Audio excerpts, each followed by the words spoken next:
to Stay at Home Connect. I'm Phyllis Jackson. Governor Brian Kemp says if recent trend lines with Operation Warp Speed continue, as well as the partnership with CVS and Walgreens, he expects all residents in Georgia nursing homes will be vaccinated by the end of January. If not, he says the state will step in to make sure this mission is complete, as seniors are the most vulnerable to severe illness or death from coronavirus. But he says there's still a long way to go, as many local health departments have been inundated with Georgians hoping to schedule their vaccines. We have 1.3 million seniors and 536,000 healthcare workers in Georgia. Second, we are allocated 120,000 vaccines per week. 40,000 of those are immediately withheld from the state and sent to CVS and Walgreens to vaccinate our nursing home staff and residents through the federal program Operation Warp Speed. That leaves only 80,000 doses per week for vaccinating the expanded 1A criteria, or roughly 11,500 doses per day. Governor Kemp says phone lines will be busy and websites will certainly crash, as there are simply more Georgians who want the vaccine than can get it.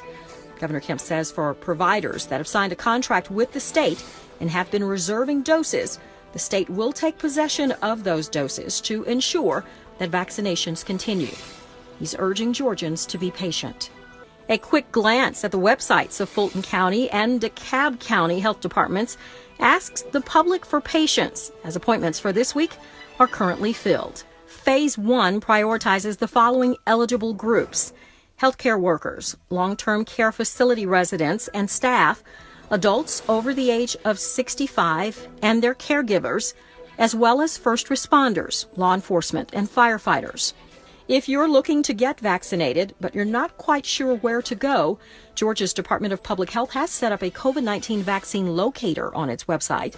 You can go to dph.georgia.gov to find a rundown of sites in your county. This is Chief Rodney Bryant. I'm about to take my COVID-19 vaccination shot. Interim Police Chief Rodney Bryant is among the first Atlanta Police Department officers volunteering to get the Pfizer vaccine at Mercedes-Benz Stadium. The video is posted to the department's Facebook page. Bryant says a survey revealed there are several hundred police officers who want to take the shot. Some members of Atlanta Fire Rescue and the city's public safety employees, which are assigned to Hartsfield-Jackson Airport, also have the opportunity to roll up their sleeves and get the vaccine if they so desire. In-person learning plans have shifted in some Georgia school districts. Cobb, Henry, DeKalb, and Cherokee County among those temporarily going back to remote learning due to the surge in coronavirus cases. Cherokee County has canceled in-person learning for all of its schools until the 19th of January. Atlanta City Council member Andre Dickens organizes and takes part in a virtual panel discussion focused on preventing youth crime. The panelists include Fulton County Sheriff Pat Labatt, Fulton County District Attorney Fannie Willis, and Next Level Boys Academy founder Gary Davis. Some of the topics from the evening event address the root causes of youth crime and effective intervention. That's a wrap. We'll see you on the next edition of Stay at Home Connect.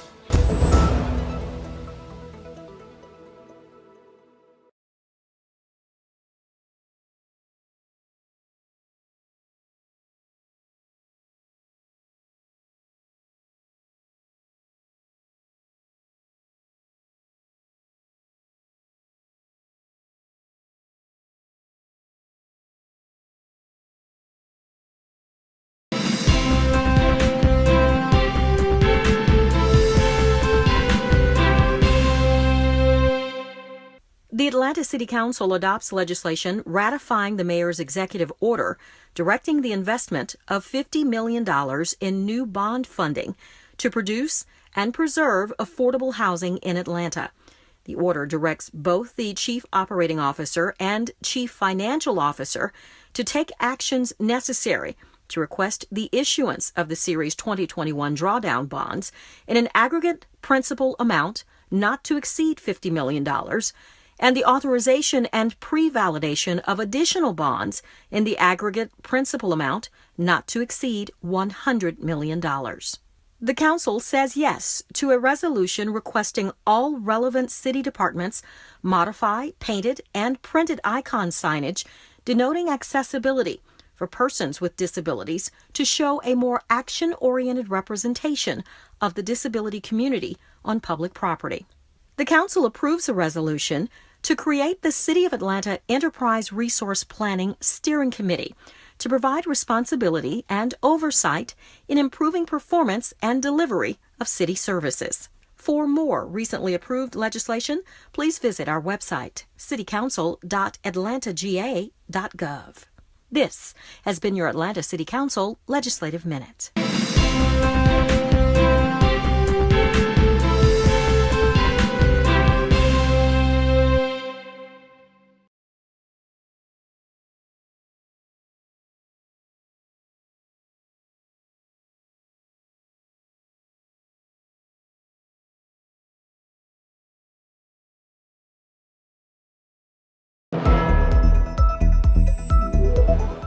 Welcome to Stay at Home Connect. I'm Phyllis Jackson. Georgia's Department of Public Health reporting its first case of the COVID UK variant. The patient is said to be an 18-year-old man with no history of travel. He is currently in isolation at home. Although this mutation is more contagious, medical experts say they can't confirm that this strain is more severe or that it will lead to an increase in deaths. The UK variant has been discovered in New York, Colorado, and California. There is some indication that a new extremely contagious COVID-19 variant out of South Africa could be resistant to the new vaccines. Researchers are concerned that this mutation may actually disable the vaccine's effectiveness, but are investigating its impact. Georgia elects Reverend Raphael Warnock in the Senate runoff against Kelly Loeffler. The senior pastor of Ebenezer Baptist Church, Warnock makes history as the first black senator to be elected from the state of Georgia. He is also the 11th black senator ever elected to the U.S. Senate. Jon Ossoff defeats David Perdue to become the youngest senator in 40 years. Warnock and Ossoff's wins give Democrats control of the Senate, which is now evenly split between them and the Republicans. Any ties would be decided by Vice President-elect Kamala Harris. The surge of COVID-19 in Georgia is impacting every aspect of the medical community. Northside Hospital officials tell me that their convalescent plasma supply is depleted. Since launching the convalescent plasma program, Atlanta Blood Services has collected more than 1,700 units of plasma from 563 donors. Now there's a waiting list. I caught up with Carrie Cox, Executive Director of Atlanta Blood Services. So many people are meeting the needs in whatever way they can. So for people who may be considering donating plasma, this very awesome plasma, tell us what the requirements are, and if they're a little on the fence, what do they need to know about the process? Okay, thank you for asking that. Really what we're looking for right now is anybody who has recovered in the past 14 days to 90 days. That's when your antibody levels are the highest, and that's when we want to collect your plasma, when we want to collect that liquid portion of your blood that has the antibodies that will help somebody else out. We want you to be at least 18 years of age. Make sure you're in good health. Make sure you have recovered from your COVID infection. We make sure that you're healthy and meet all of the regular blood donor criteria. If you or someone you know has recovered from COVID-19 and would like to donate convalescent plasma or learn more about eligibility, go to atlantabloodservices.com or call 404-477-1298. Vaccination efforts continue in a slow pace. Georgia health officials say that while some healthcare workers in Metro Atlanta are getting vaccinations, vaccines are literally sitting in freezers in some rural parts of the state.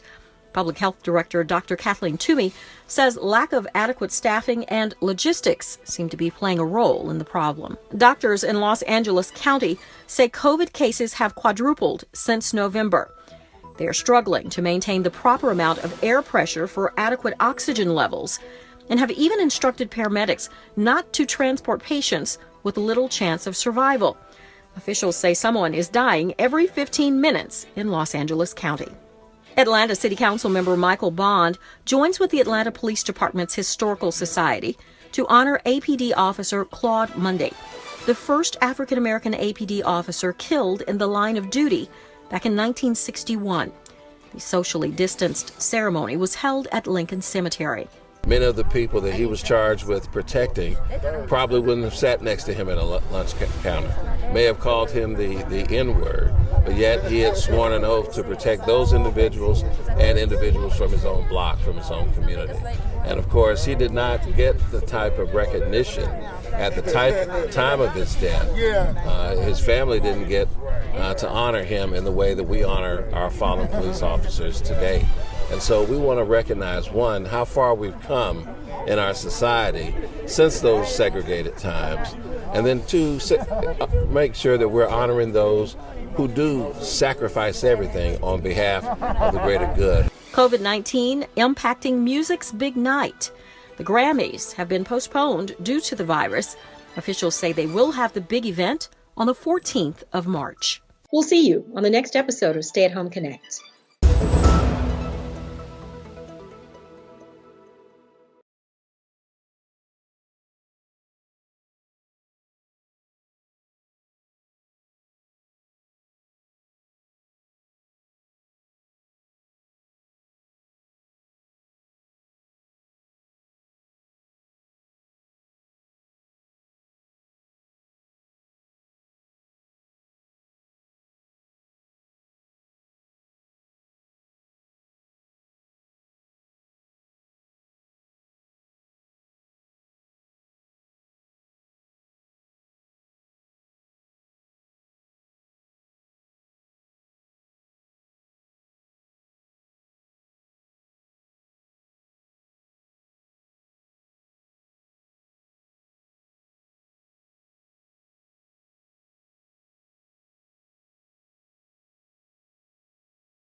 All right, it is 1:30, so we're going to go ahead and get going.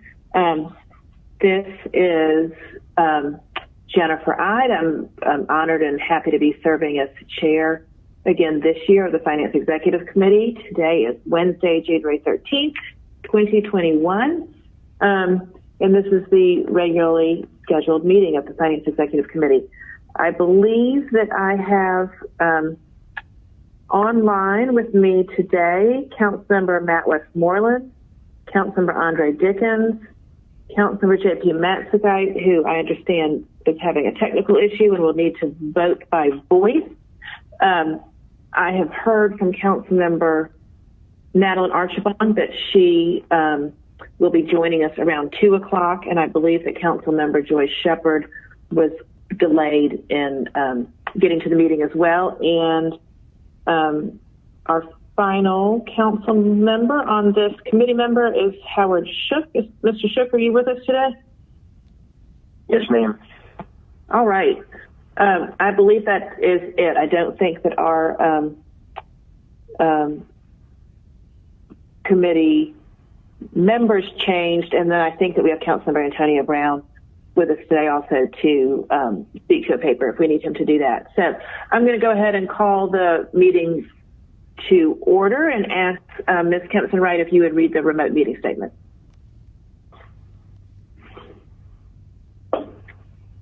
Is being conducted remotely as advertised. This Finance Executive Committee meeting is being conducted remotely as advertised and as in accordance with the Official Code of Georgia 5014-1.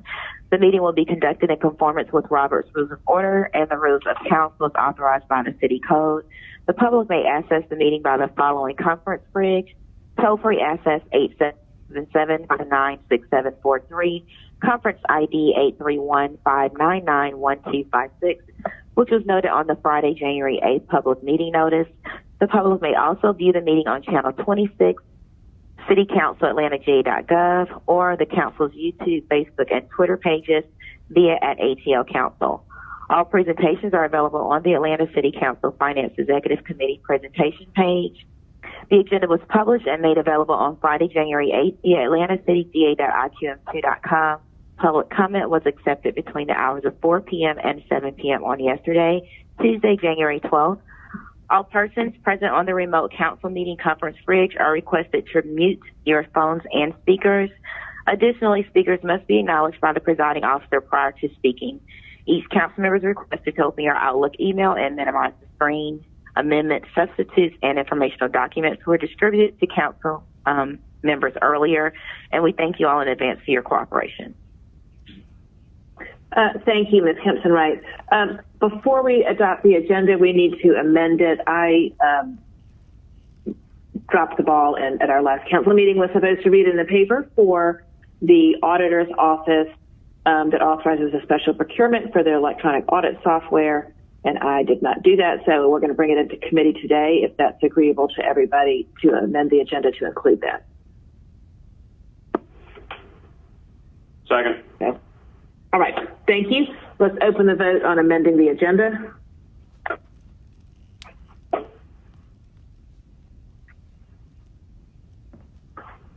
Vote is open.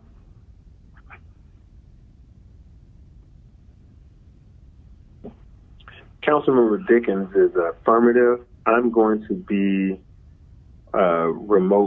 voice voting for a while they fix my computer. All right, thank you. And Mr. Matsakite? Affirmative. Okay. Yeah, this seems to be a bad day in the internet world today. My agenda wouldn't load either. So just, I'll try to call on you, but speak up if I don't. Is the vote closed? Yes, the vote is closed. Okay. 5 yeas, 0 nays. All right. So I will move to adopt our agenda as amended. Second. All right. Mr. Dickens and Mr. Matsakite? Affirmative. Affirmative, Matsakite. Okay. The vote is open.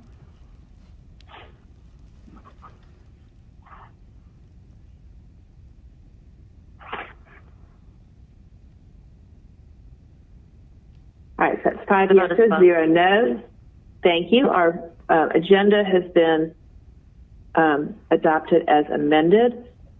We need to approve our minutes from our last meeting in December, so I'll make a motion to do that. Shook, second. Affirmative, Matsakite. Mr. Dickens? Affirmative.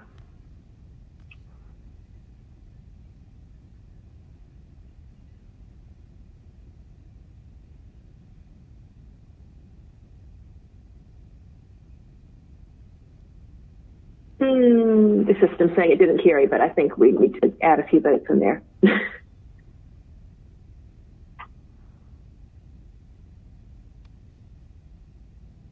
All right. The minutes have been approved, 5 yeses, 0 noes. That brings us to the momentous occasion of electing a 2021 Finance Executive Committee Vice Chair. I am going to nominate Mr. Shook because he was invaluable last year when I was unable to be here, and otherwise leading us forward and giving me great counsel. So that is my nominee for Vice Chair if Mr. Shook is willing to do it again. Second, Messick. All right. But Mr. Shook, are you willing to take on this one more year? I'm not sure. Vice Chair of what? of everything.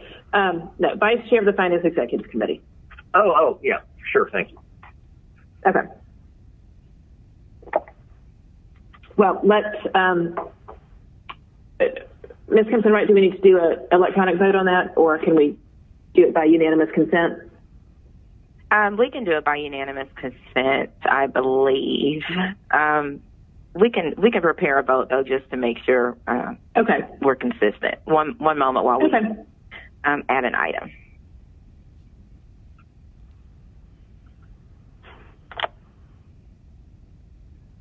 Okay, I'm sorry. I was informed we're going to do a voice vote. Okay. So, I is a yes. Shook? Thank you. Yep. Westmoreland? Aye. Dickens? Yay. Matsugate? Yay. All right. That was 5 yeas, 0 nays. So thank you, Mr. Shook, for being willing to serve again for 2021. That brings us to G on our agenda, which are our committee goals and objectives. And somewhere in the packet, we have been provided with our accomplishments from last year. Here they are. So they are the third page of our packet.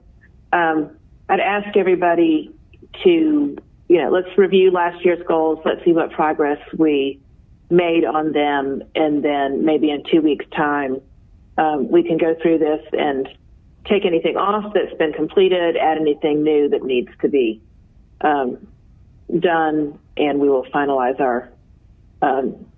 our goals at the next meeting if we're able to do that. All right, H is public comment, and I believe we have one comment to be played.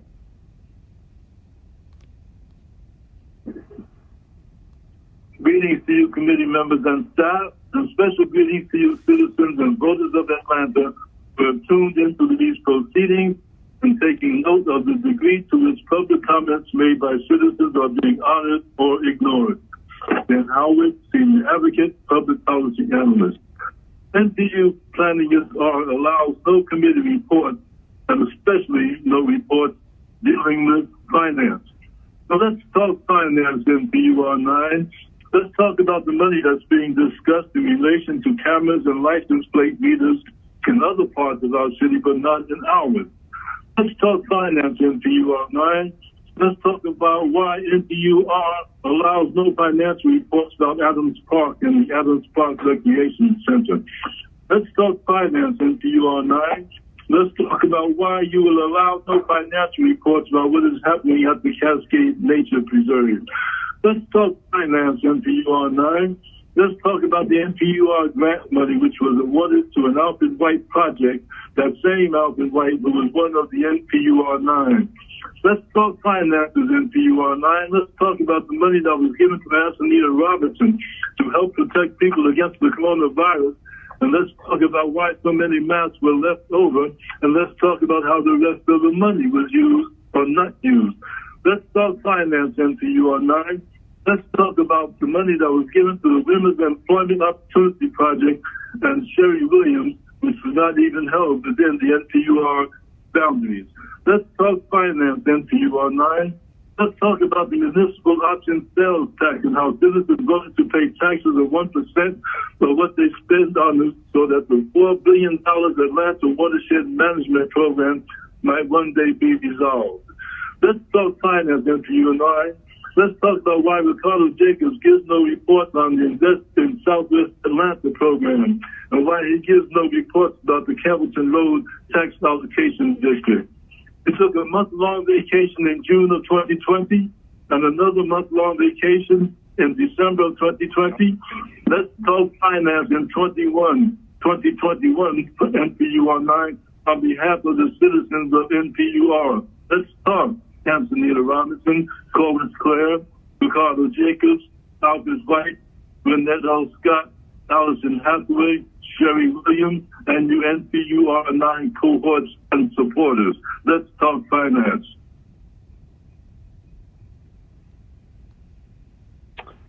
All right. Thank you, Mr. Howard, for your comments. And that takes us to our presentations and status updates. And we're going to hear our Department of Human Resources quarterly update first from Commissioner Norman.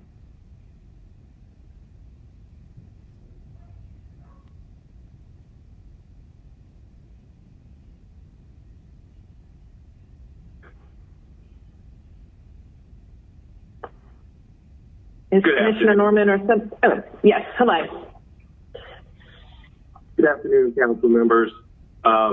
Happy New Year. Appreciate the opportunity to provide a brief update relative to activity within the Department of Human Resources.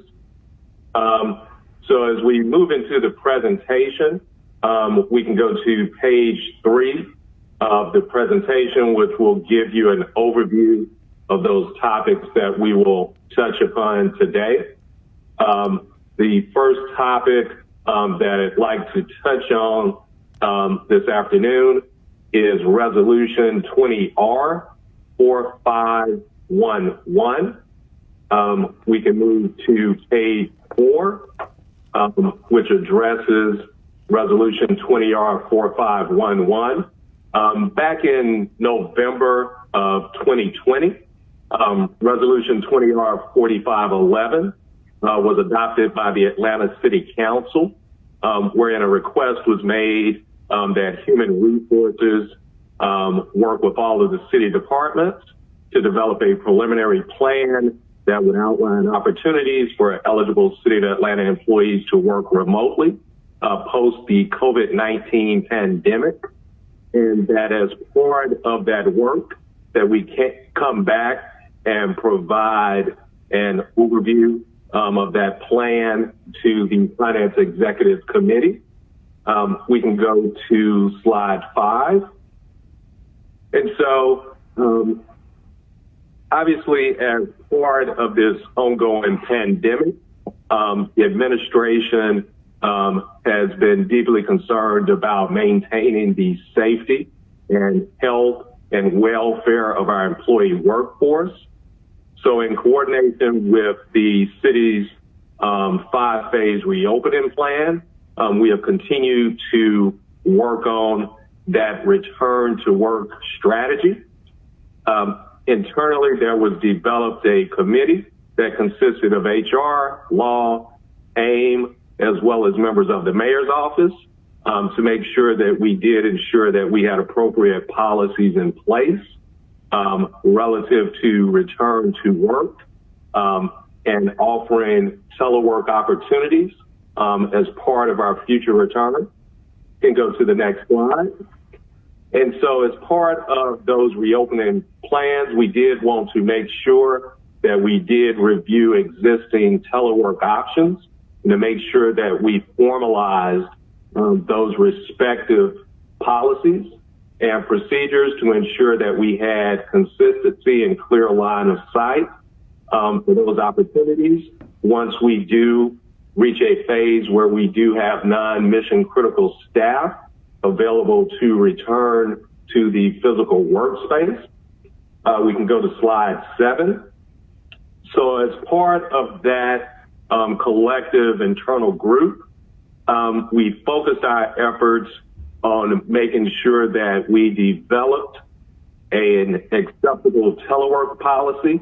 As part of that policy, we also developed an actual telework agreement that would be executed with those employees who were eligible and ultimately approved to participate in that program. And thirdly, in coordination with AIM, made sure that we modified the acceptable use of assets policy, because as we move and as we have relied upon during this telework deployment, want to make sure that employees as well have clear guidance relative to those technological resources that are required for those duty assignments. Can move to the next slide. And so one of the main takeaways is obviously we did identify that there are 2 statuses available under the telework policy moving forward. Obviously, that will be an optional telework program. That is where employees will have the ability to work with their respective management staff to determine whether their duty assignments, in fact, are conducive to continued telework deployment. And those will be dealt with at the department level in coordination with HR. The second, being reflective of a situation such as the one that we're currently in, which is a directed telework program, where the city itself determines that certain job roles and responsibilities need to be deployed under a remote circumstance. And that is something that will be provided based on emergency, exigent, or special circumstances. And that is normally for a period that will be determined by the continuation of that existing emergency or special circumstance. We can move to the next slide. And so, the real takeaway from the analysis as we move forward, we have spent a significant amount of time at the department level. And obviously, most departments, as part of this directed mandatory telework deployment, have had to make sure that they have adapted their service delivery and duty assignments to ensure continued service delivery. And so we've come away with some of those advantages that will carry over as we move forward, recognizing that in a mandatory telework deployment, we obviously experience reduced absenteeism. There's lower overhead and real estate costs. It provides expanded employee coverage. There is a better workplace flexibility and work-life balance. And obviously, when in this case, such as the pandemic, it is a vital component to the city's business continuity plan. And we have also, through surveys with employees, been able to measure that employees have exhibited increased job satisfaction and engagement, as well as loyalty. We've seen increased morale and productivity. It also helps to have that as an option for future recruitment and retention. We obviously continue to focus on the impact that has for stress and health and well-being, and also in that technological utilization, recognizing that that is a much more friendly green approach as we provide that service delivery. And so we do anticipate those policies being live in February of 2020. We're working with our training and organizational development group within the HR department to provide a citywide training module so that managers and supervisors, as well as the general workforce, will be walked through those existing updated policies, and they will be once again applied once the city does reach a point where we come out of the mandatory deployment, and then there will be an analysis for those actual employees and functions going forward, where those employees will be identified to participate in that program. So did want to provide you guys with that update today. As we get to the next slide, we do continue to manage our way through the COVID-19 pandemic. And as part of that, we obviously continue to focus on making sure that we institute appropriate workplace safety practices and precautions, and obviously using a guideline, those public health advisories from state and local health departments, including the CDC. We can go to slide 12. And I previously have reported on the city being able to stand up a direct testing program. And so we do continue with that program in coordination with HealthStat. And if we go to slide 14, I wanted to just provide you a snapshot of the testing results up to and reported as of January 12th of this year, to just kind of provide you with those demographics for those participants and members of our workforce who have participated and been tested. To date, we have tested 880 individuals. Of those employees, 858 have tested negative. We have seen 22 positive results. So we do continue on with that program. Obviously, this is an addition to testing that individuals are able to obtain outside of this program, which is not reported here. But these are the demographics for the actual direct testing provided for the city. And you can see on slide 14 as well as slide 15 the results at the respective department levels. We can move on to slide 16, the extension of the hazard pay program. And so just wanted to provide an update. Obviously, the extension of the hazard pay program was approved through this committee as well as the Atlanta City Council. So just wanted to provide, for the general public an update as to the parameters for that program. And so moving forward, the hazard pay program has been extended, and it will remain in effect on a month-to-month basis until such time as the mayor issues an executive order declaring that in accordance with the latest scientific and medical expert information concerning the COVID-19 pandemic, that A COVID-19 vaccine has been made available to frontline City of Atlanta employees, and or B, that the City of Atlanta has resumed operation of services through the return of non-mission critical employees to the physical workplace. So as we move forward, those individuals who have been designated as mission critical will remain eligible to receive up to that $500 per month hazard pay benefit. And on slide 17, that is just a refresher relative to the parameters underlying eligibility and payment. We do provide those payments on a prorated award based on attendance and utilization measures.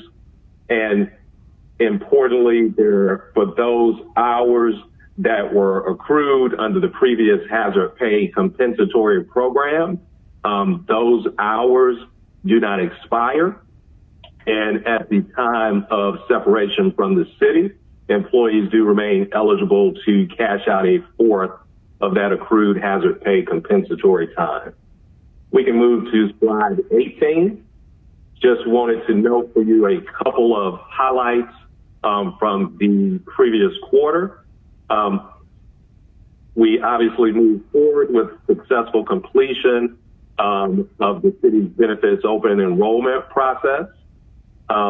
We have moved forward with implementation of a new third-party defined benefit plan administrator. So we have moved from Zenith to SBA, which is Strategic Benefits Administrator. Department of Human Resources has completed compensation study relative to 911 call center staff. We have legislation, a personnel paper before the committee today relative to those findings and recommendations for those employees. We continue to manage the hazard pay delivery of the hazard pay program and the mandatory telework deployment. And we have also successfully developed and redesigned approximately 42 courses through our training division for provision virtually during this pandemic period. We can move to slide 20, looking at the quarterly headcount statistics. Slide 20 will represent the current headcount as of December 31st. 2020, so the end of 2020. That put us at 8,498 employees. And you can see the actual breakdown in percentages as they're referenced on slide 20 and 21. And I am available for questions from any members of the committee as that concludes our presentation today. Thank you, Commissioner Norman. I have Mr. Matzkeit in line first, and anybody else, please hit your speaker button or let me know that you would like to ask questions as well. But Mr. Matzkeit. Thank you, Madam Chair, and thank you, Mr. Norman, for your presentation. Just a comment at first and then a question. The comment is, what a really difficult time to be an HR head when you have people who are having to be on the front line. So I commend you for your work on COVID-19 and making sure that our people are healthy and tested. A couple of questions related to that. One is the vaccine. Can you give any updates on vaccine and how we are doing with getting our frontline workers vaccinated? And so So the Mayor's Office of Emergency Preparedness has been working with the state to ensure that, we are at the forefront of making sure that as the vaccine becomes available, that we are able to make that available to our workforce. We have moved forward with making sure that, for example, members within the Atlanta Fire Rescue Department who served in a paramedic capacity were able to receive the vaccine first, along with we are currently engaged in the process of making sure that all of our first responders are available. The vaccine is being made available for them to take advantage of. We also continue to go through and survey staff so that as the vaccine is made available to subsequent groups, that we have a clear line of sight of those individuals who do want to take advantage of that. And so I will make sure that as those things continue to materialize, as those decisions are made by the state and that availability is increased, that the Office of Emergency Preparedness does share that information. But we are moving forward in concert with state guidelines to make sure that we have our personnel in place and identified when that distribution continues to move forward. When do you anticipate all first responders will have been offered a vaccine if they so choose to get it? And so my understanding from the last update is that process has already started. And so we would be hopeful obviously based on the availability of the vaccine, that is clearly something where we would hope that is a process that can be completed in the next couple of weeks. All right, thank you. You mentioned, next question, you mentioned 911 and the compensation study. Look forward to getting to that paper. There are a number of positions, 45 was the number that I heard, of positions that were open in 911, as well as yesterday in city utilities. We're not able to meet our SLAs with pickups due to shortages of workers. Again, I realize this is a difficult time. What are we doing to try to fill some of these positions to make sure that we have people out there to deliver the services that our citizens expect? And so, thank you for the question.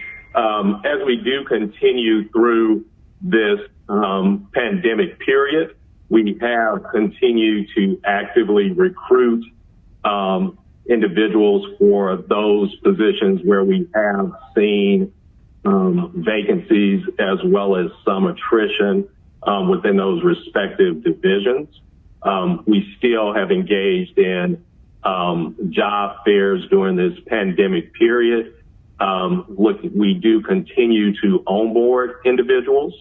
I think as we kind of look at, for example, the 911 call center, as part of that study, what we were able to identify is that, while the, I think, compensation study revealed that on a local level, that we were paying and compensating individuals in line with the market here locally in the metropolitan area. When we did look at it nationally, we were not as competitive. And so as part of that, and based on the level of responsibility that even varies from others in the local market, we have made recommendations on salary increases, which we will believe will assist in the retention, number one, of existing staff, as well as the ability to recruit future individuals to serve in those positions. One of the other recommendations that we have made as well is at the dispatcher level. We have split that dispatcher position to reflect multiple levels so that we have greater room for growth and that there's a real clear line of sight for individuals to have more opportunities for growth. And we also think that will assist in bolstering with those efforts. And so we can obviously, talk a little bit about that when we do bring that personnel paper forward later. Relative to some of the other roles, we have, obviously continued with job fairs. We have continued to work with some organizations locally, partnering, for example, with the Mayor's Office of Immigrant Affairs and other divisions out there to make sure that we are tapping into resources that we have not traditionally worked with, to make sure that we can recruit and look for stability in those positions where we still see high attrition. But we have been actively onboarding folks. And we have put a lot of emphasis through advertising and using some of the platforms that have been available to us during this pandemic. And so we do continue with those efforts, even though I admit it continues to be a challenge during this pandemic period. Last question. What is the vacancy rate today for the city of Atlanta? How many jobs do we have, positions do we have open, and how does that compare to a year ago or pre-pandemic levels? So I do not have those direct numbers in front of me. But I will gather that information and provide those demographics. One reminder on that question, obviously as we went through the last budget adoption, what happened in a lot of departments, obviously we had vacant positions that were not funded.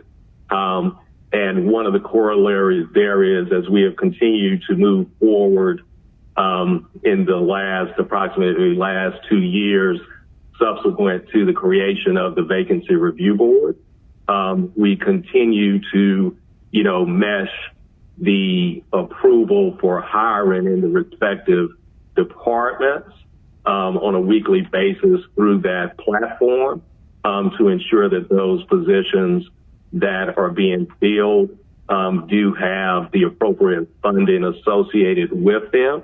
But I will get you some more concrete numbers relative to those funded vacancies so I can share that with you for review. Yeah, thank you for that clarification. Just interested in the vacancies that we're trying to fill, so those that are funded and we're actively trying to fill. Thank you very much, Madam Chair. Thank you, Mr. Matzkite. Any other committee members have questions for Mr. Norman? All right, before we move on, I do have one or two questions myself, and I appreciate Mr. Matzkite pointing out that there are some areas of the city that we seem to be not meeting our service requirements, and we need to make sure we fill spots that need to be filled. But I'm sort of curious of what the approach is for hiring citywide, and putting my finance hat on instead of my city services hat on, that we are dealing with a difficult budget. We're going to hear from finance, get an update from the CFO's office after you finish up, and I think it's something we need to be looking at carefully, that we're filling spots that we really need to fill, and we're watching our pocketbook, otherwise. So can you sort of give us an update on, other than non-essential employees, what the hiring situation has been like over the last quarter, and sort of how you see that going forward? Sure. And so, to your point, so we are clearly very aware of the challenges during this pandemic period and the financial impact that the pandemic has had on the city. So from a hiring perspective, we have advised, departments that as part of the VRB process, we continue to maintain our focus on hiring mission critical employees. For those positions that do need to be backfilled due to attrition that are non-mission critical, there is a requirement that those departments provide a justification memo and seek approval through the chief operating officer prior to those positions being considered by the Vacancy Review Board. The CFO and the finance department are also involved in the VRB process. And so we do have and continue to have clear line of sight of the budget implications as we do approve hiring prior to the posting or any offers being made to mission critical or non-mission critical staff. And so we do continue to have a tight rein and clear line of sight of those budget implications as we authorize that hiring through the respective departments. All right, thank you. And I think I may ask the COO if he can come to the next meeting and we can discuss this. I hate to be doom and gloom, but I also want us to not get in a situation that, a very bad financial squeeze sneaks up on us and we haven't really been doing everything we can do on that. So I appreciate that. If nobody has any further questions for the commissioner, we will let you go. and thank you for your presentation. So committee members, we have two other presentations that were provided electronically, so I want to give people a minute to look at those if you haven't. One is the COVID-19 funds report that the Finance Office provides to us on both the federal funds and donations that we have received and how they've been used. And then the other is our monthly fund, general fund revenue report. Finance provided those electronically. I have a few questions. If anybody else has some questions about this, or if you would like Finance to present them, hit your speaker button or reach out to me. All right, so I'm going to go ahead and ask my question on the COVID funds report. And I don't know who in Finance is the right person to answer this, but we did have some discussion back in December about how we were doing on spending the $88 million, and if there was going to be some moving around of that. And I know there was legislation passed in December relevant to that. Can somebody from Finance just speak to that and sort of where we are on that number and what happened with that reallocation? Line unmuted.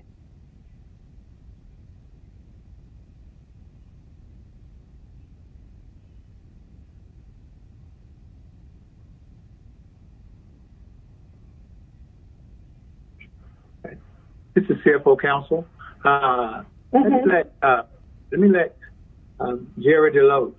Jerry, can you actually chime in on this?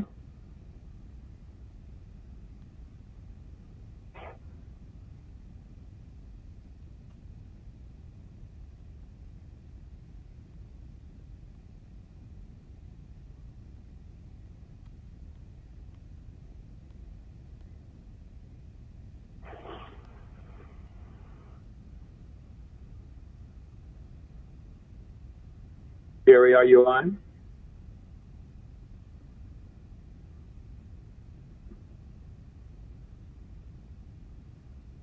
Wilson, are you on, Ms. Wilson? Yes, sir. Can you hear me? Yes. Yes, this is Tina Wilson. To answer your question on the allocations, yes, there was legislation passed, but in your package, there is a slide number 4 notes that the reallocations are not reflected just yet in the copy that you received for December. So those will be updated in your January report. So can you just remind everybody what the legislation in December did and what the reallocation is? Sure. Give me 1 second to pull it up.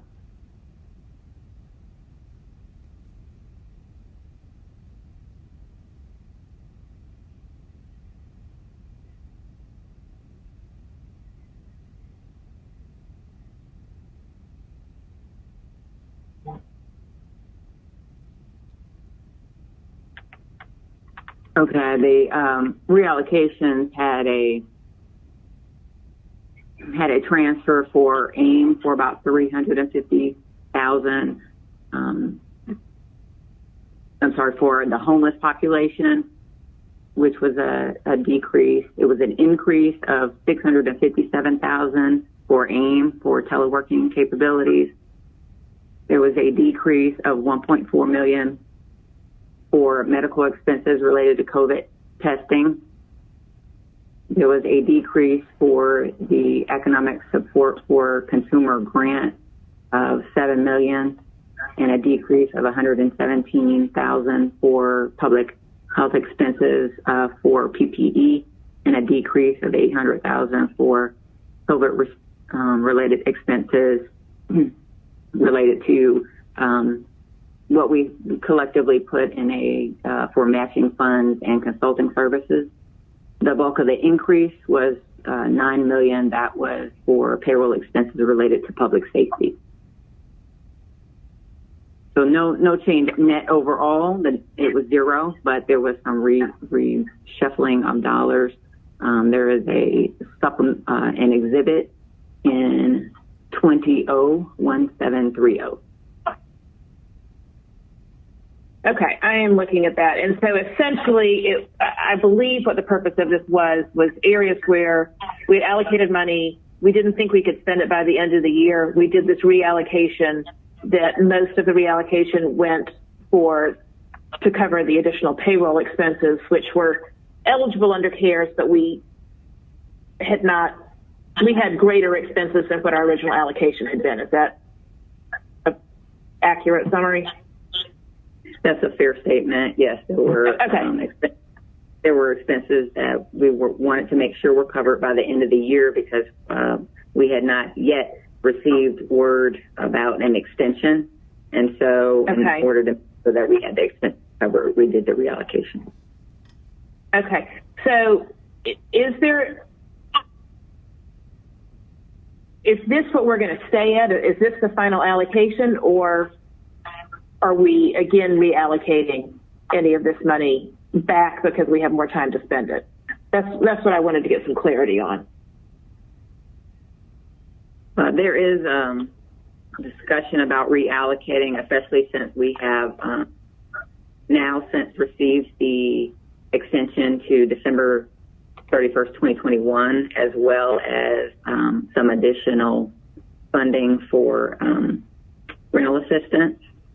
So we are reevaluating that. Okay, and that's what my fellow committee members, I just wanted to make sure everybody sort of was aware of this piece of it. At the end of the year, we moved basically the sort of programmatic unspent money over to cover these payroll expenses, and which was going to allow us to not have to pull that money from somewhere else in the general fund or somewhere else. But now there is the opportunity for further programmatic spending, which, is essentially going to leave us with these, which is wonderful to spend the money on, these programmatic purposes where COVID has had an impact. But it was part of how we were, for the lack of a better word, filling this hole of our increased payroll expenses. So I just wanted to get that everybody's radar screen as we continue to watch our budget for the second half of this year.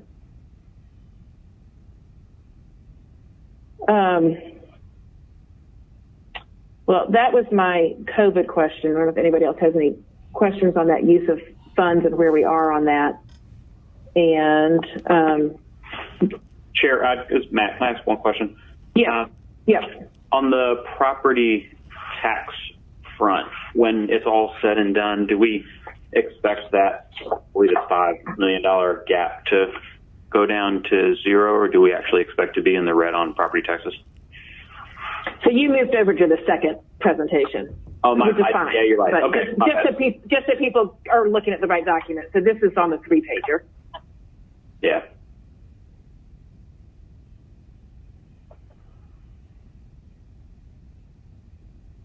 Mr. Counsel or somebody from Revenue? So, good afternoon. Can you hear me? This is Felicia Daniel. We can, Ms. Daniel. Thank you. Thank you. Yes, Councilmember Westmoreland, we fully expect property taxes to be realized in the way that we budgeted property taxes at $232 million.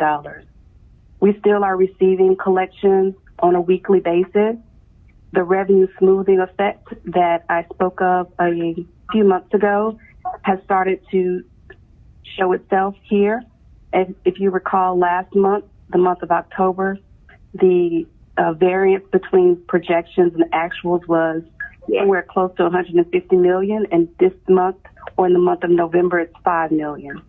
When we do this exercise again for the month of December, you will see that the $5 million will be will continue to be eroded away as collections come in.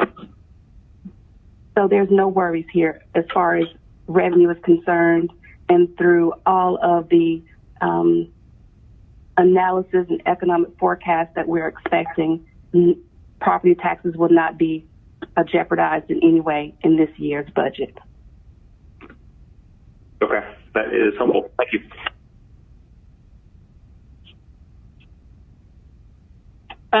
That is great to hear that about the property tax piece. What is the sense of finance on some of these other revenue pieces, if they're going to catch up, or if, you know, they're going to fall short of projections? As of November, and still through the month of December, local option sales tax is trending at approximately between $9.1 and $9.3 million per month. That is definitely a sign of a strong underlying economy. But as far as hotel motel tax and fines and penalties that were a result of the closure of courts, we do expect those revenue streams to be negatively impacted to some degree for and throughout the remainder of the fiscal year through June 30th. The degree to the is still yet to be determined, and as more information comes in every month, our projections continue to be refined. But hotel motel tax, alcohol beverages, and municipal court fines and fees are still a place of concern through the rest of the fiscal year.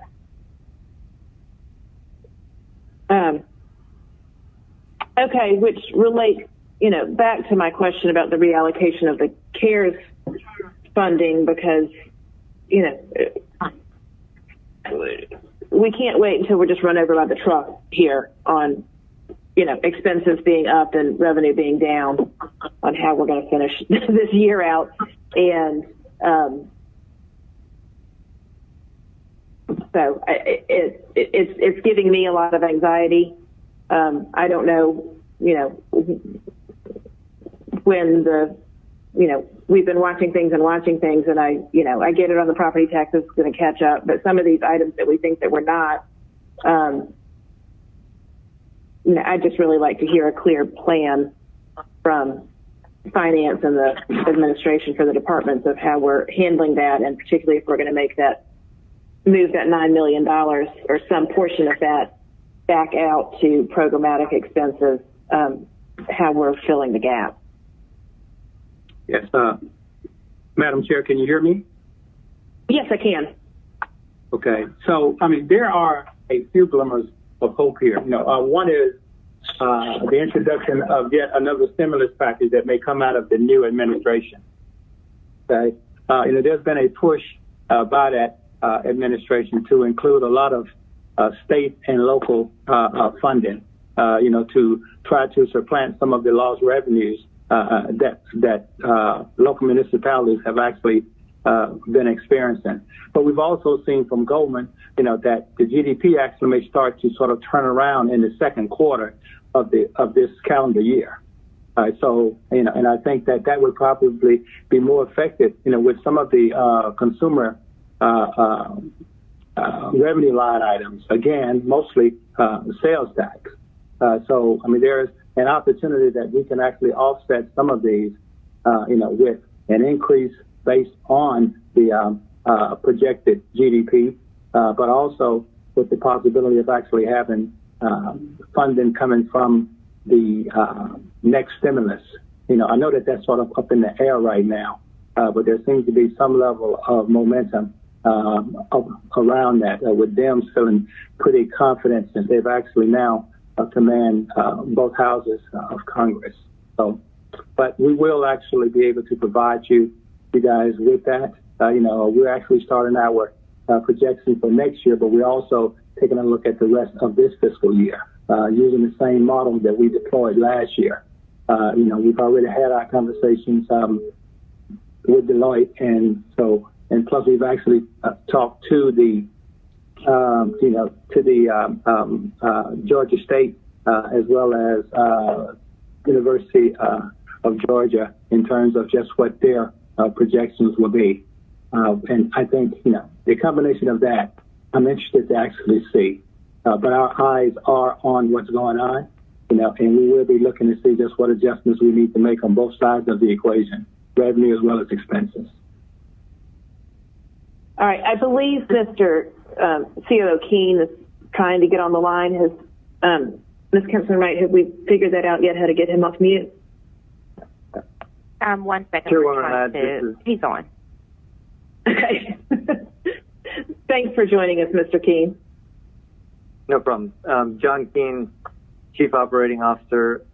Chairwoman, I just want to reinforce a few things that the CFO just mentioned and a few things that have been part of the discussion over the last few minutes. So one is related to the CRF allocations. I think it is important to be clear that we built into the legislation that passed in December the clause that talked about if we got an extension that we would be reverting back to the prior allocations that were passed. So that is what was intended, and it is what happened, and it is what we are executing against. Because to your point, there were plans and intentions that if we had additional time, we would continue those investments related to things like housing assistance, homelessness, and testing and tracing.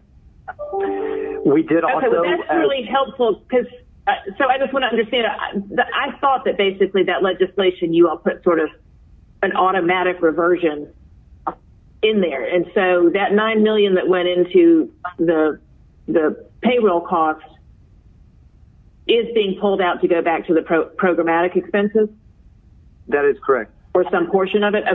Okay. So that needs to not show that on the, yeah. Okay. I mean, that's fantastic to be able to spend the money on that, but that was also part of our problem solving on our, on our budget issues was, were we going to be able to use that $9 million for personnel costs? It was, but I would say this, which is when we presented to the council where we were at related to the fiscal state, we presented two plans. One was if we did not get an extension, and one was if we did get an extension. And so the plan that talked about if we did get an extension highlighted the fact that we also get an extension on the emergency declaration that allows us to seek reimbursement for FEMA for critical expenses. And so we expect that we will get additional reimbursements from FEMA, which will help in offsetting some of the costs that we otherwise would have done with those CRF dollars. And so that is important to note that was discussed, that was a plan that was laid out if we did get an extension. I would also just highlight a couple other things. One is that, while we work very closely, obviously, to project our expenses, it's important to note when you look at the first quarter and when you look at what we're seeing on a month-to-month basis, and we discuss this with the finance team frequently, expenses are below a straight line projection. And so we are not overspending on expenses. We have to be very cognizant of the fact that we are projecting some areas where at the end of the year we may be over, but those are projections. Those are things that we have the opportunity to continue to influence. So when we look at it currently, we are below a straight line projection related to our expenses. And so that's something that we have the opportunity to continue to influence on a month-to-month basis. And we spend a lot of time between the operations and finance teams looking at both the expense side as well as the revenue side and making sure that we are adjusting the plan accordingly. Okay, well, I appreciate that because, it would be great if we, if we get additional federal funds, but there needs to be a plan B if we don't. So that's really what I wanted to hear of what the plan B was. I think that Mr. Matsakite had a question while you're here. Thank you very much, Ms. Hyde. I would like to understand how much projection do we think we're going to need for the reserves? What's our projected reserve usage this year? Currently, our projected reserve usage is about $41 million. And how does that compare to what we thought it was going to be or what we budgeted? Well, that is the amount that we actually budgeted. So that is the amount that we actually budgeted. And so we're hoping that, as Mr. King mentioned, the introduction of additional federal dollars, as well as holding the line on expenses, can actually keep us to where we can actually cover all of our expenses based on what we've actually budgeted. But our budget does include an allocation from the fund balance, as you know. And at this point, we don't see our ability to overachieve to where we don't need to use that. So we find that would actually come into play. But it's our hope that we won't have to exceed that amount that we've actually already allocated. Okay. You mentioned an additional federal payment. How much is that included in a calculation that gets you to the $41 million budget? Additional stimulus dollars? No. So as Mr. King mentioned, if we can properly utilize the FEMA dollars, and if we get additional funding from a new stimulus, then that would push us in a position to where I believe we can overperform and actually reduce the amount of the fund balance that we could possibly have to use. Okay, but the 41 doesn't include any calculation of additional stimulus. Okay, thank you very much. It does not. Okay. All right.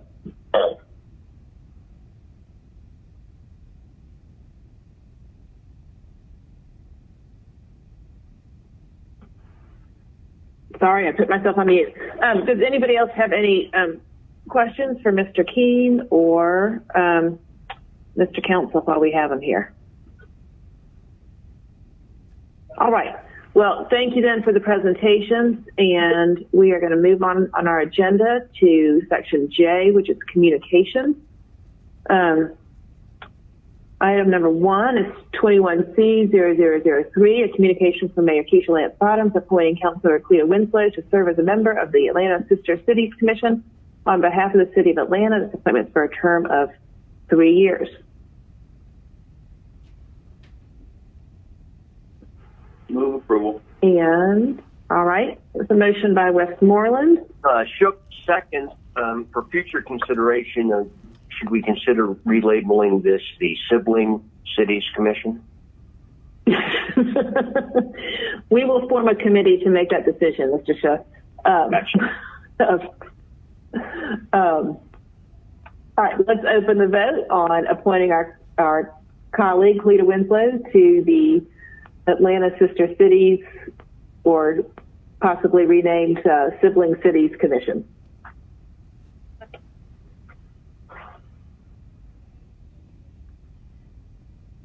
Mr. Dickens, maybe you're online now. Yeah, I'm in the digital revolution now. I'm online. Okay. Affirmative. Mr. Westmoreland? Oh, okay. And Westmoreland made the motion, so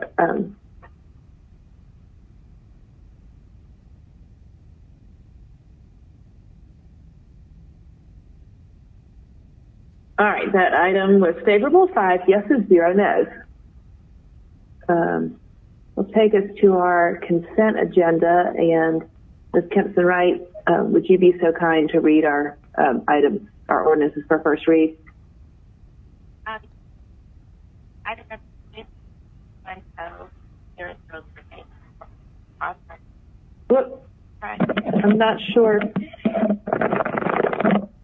Oh, sorry. Okay, we were having a hard time hearing you. Item number 2 is 2100038, an ordinance by Finance Executive Committee authorizing the mayor to enter into a contract with Fulton County to conduct the 2021 City of Atlanta municipal general election and any special elections held in conjunction therewith on November 2nd, 2021, and if necessary, to conduct a City of Atlanta general runoff election to be held on November 30th, 2021, or such other authorized date, to appoint the Fulton County Board of Registration and Elections with the Director of the Fulton County Department of Registration and Elections acting as its agent as Municipal Election Superintendent for the purpose of conducting said elections as absentee ballot clerk and as municipal registrar. Item number 3 is 2100039, an ordinance authorizing the mayor or her designee on behalf of the City of Atlanta to enter into a lease agreement with Nakash 5 Points LLC for Lower Forsyth Street parking spaces for a term of 3 years, with such agreement to be revenue generating. All such revenues to be deposited in the general fund to waive certain provisions of Section 21547 of the Procurement and Real Estate Code of the City of Atlanta Code of Ordinances.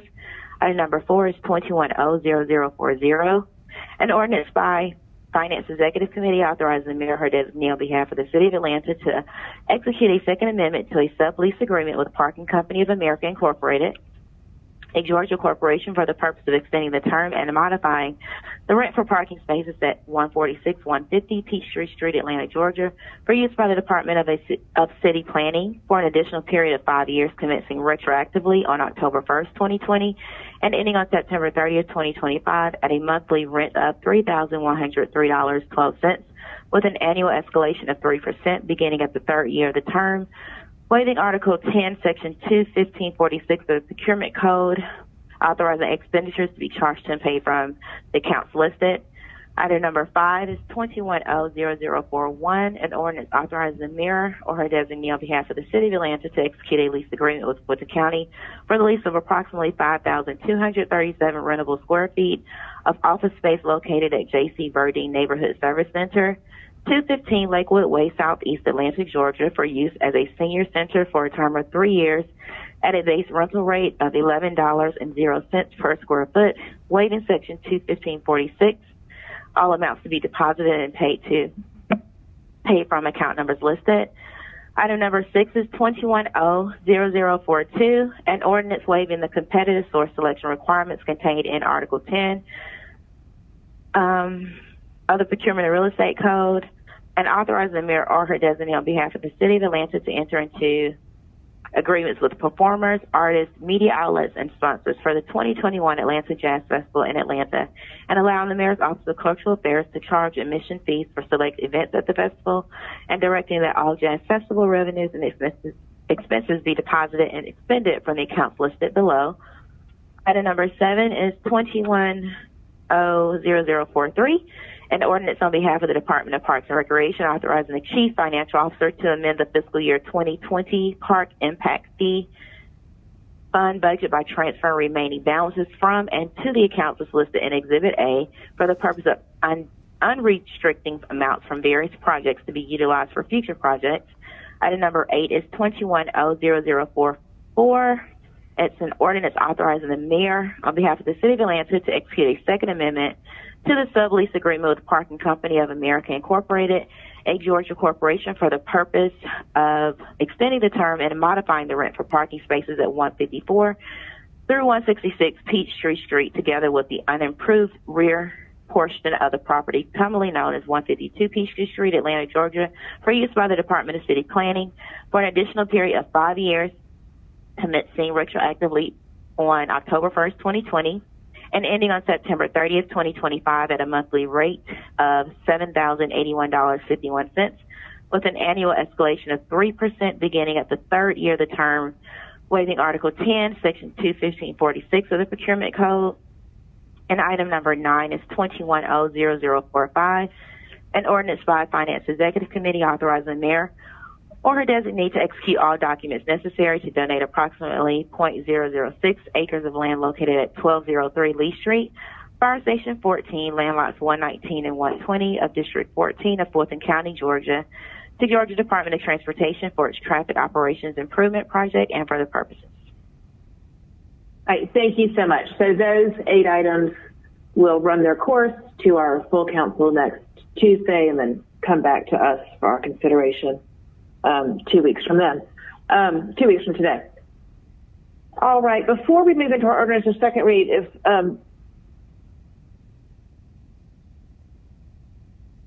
well, I have one question I wanted to understand if Mr. Council's still on the line.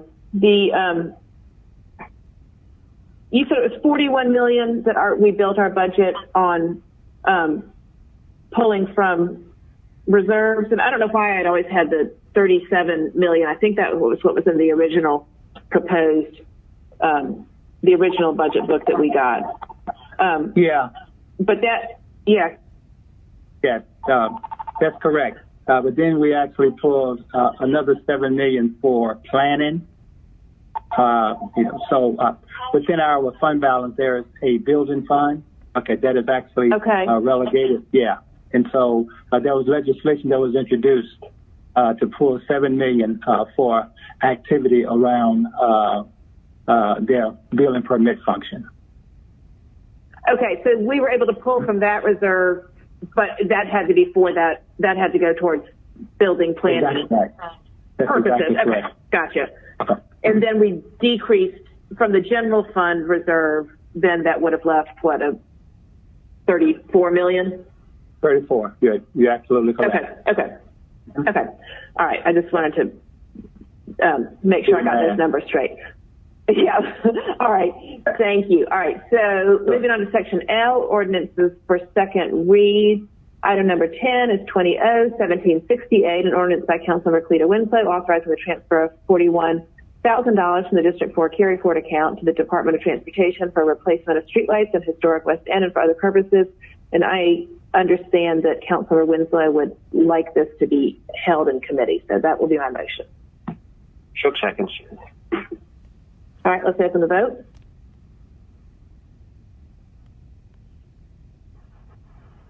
Vote is open. Matsakite, yes.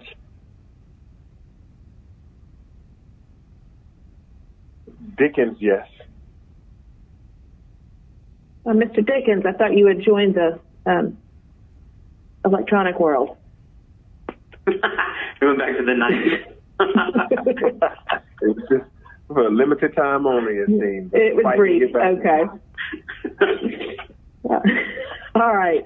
This item is favorable, 5 yeses, 0 no's. The next item, item 11, is 20-1795, an ordinance by Finance Executive Committee authorizing the mayor or designee on behalf of the City of Atlanta to execute a lease agreement with the Georgia World Congress Center Police Department for the lease of space on a city-owned tower located on certain city-owned property having an address of 1350 Hell Mill Road for a term of 5 years for $4,500 per year for the purpose of providing radio communication services, authorizing the City of Atlanta to waive the competitive procurement provisions contained in Article 10, Procurement and Real Estate Code of the City of Atlanta Code of Ordinances. All revenue generated by such lease agreement shall be deposited into the accounts listed herein and for other purposes.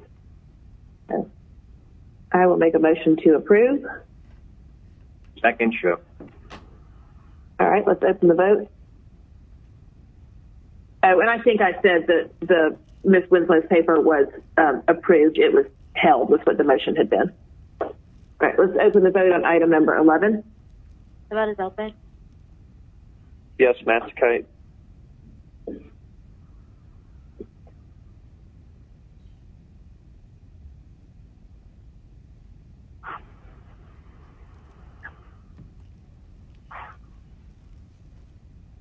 This item is favorable, 5 yeses, 0 no's. Item number 12 is 20-1796, an ordinance by Finance Executive Committee to exercise Renewal number 2 for FC 10343, Fox.com software license applications and services with CD Government, Inc. on behalf of the Department of Finance for the purpose of obtaining software licenses in an amount not to exceed $37,957 per year. Retroactive, effective August 27th, 2020 through August 26, 2021, in accordance with Section 2-1163 of the City of Atlanta Code of Ordinances, to be charged to a paid from General Fund, BOF, Chief Financial Officer, Account Consulting, Professional Services, Function Activity, Chief Executive, and for other purposes. And I'll make a motion to approve. Shook seconds. Let's open the vote.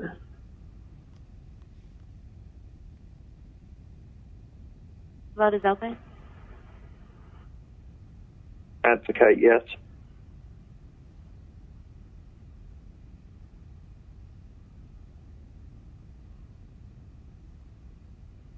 This item is favorable, 5 yeses, 0 noes. Next item is 13-21-0-0001, an ordinance by Councilmember Natalie Archibald to provide for the annexation of property located at 2011 Memorial Drive Southeast, Atlanta, Georgia, 30317, and 2015 Memorial Drive Southeast, Atlanta, Georgia, 30317, into the corporate limits of the City of Atlanta, Georgia, pursuant to the 100% method to extend the boundaries of the Atlanta Independent School System, to notify the Department of Community Affairs of the State of Georgia such annexation and for other purposes. This one needs to wait, for zoning and land use public hearings to catch up. So I'll second that. Let's open the vote on the motion to hold.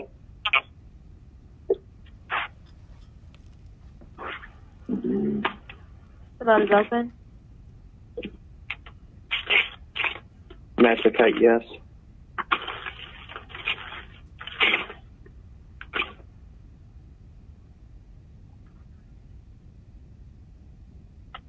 This item is held, 5 yeses, 0 noes.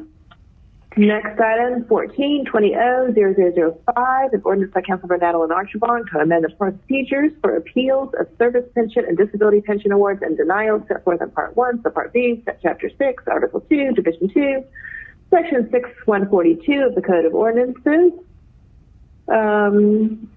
and for other purposes, and this needs to be held for the actuarial report notifications and some other requirements, so that is my motion. Second. Let's open the vote. The vote is open. Advocate, yes.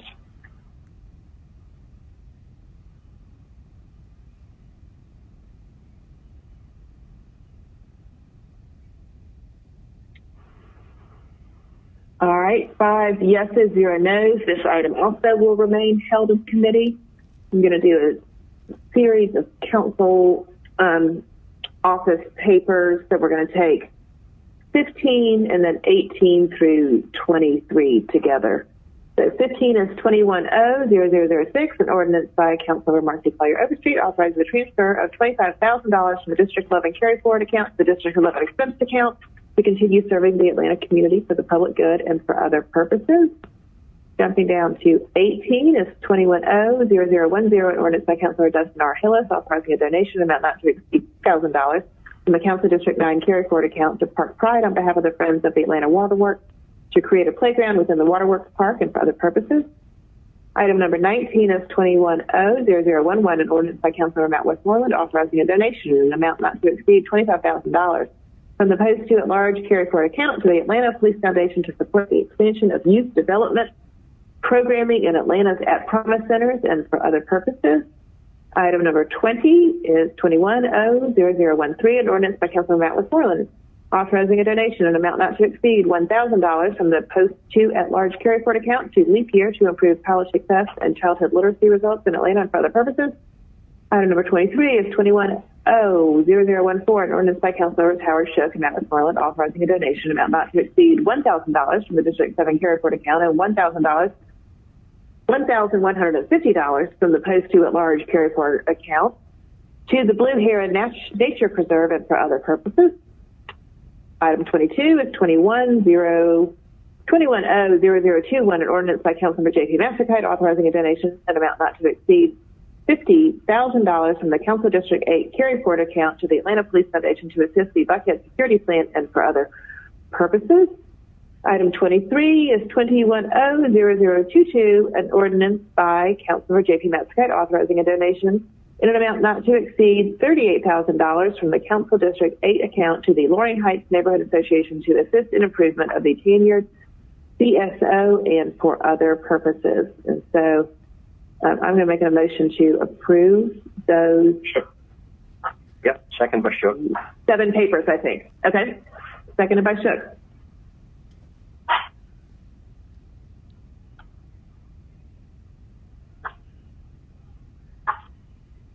Massaquette, yes.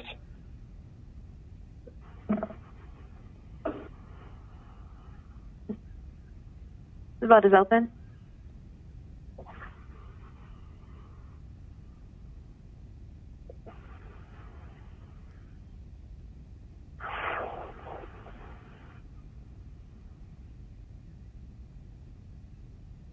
Are we missing one vote? Madam Chair, I believe Councilmember Archibong is also on the line. Oh, wonderful. Trying to vote. Okay. Yes, I've been seconding motions and talking and complaining, and nobody heard me. That thing. So all right. I'm sorry about that. And then I think, did Mr. Massaquette, he may have had to leave early. I don't see his vote. Massaquette, yes. No, I just heard you. Okay. I don't know why you're not showing up. So if we could record Massaquette in the affirmative and Archibong in the affirmative.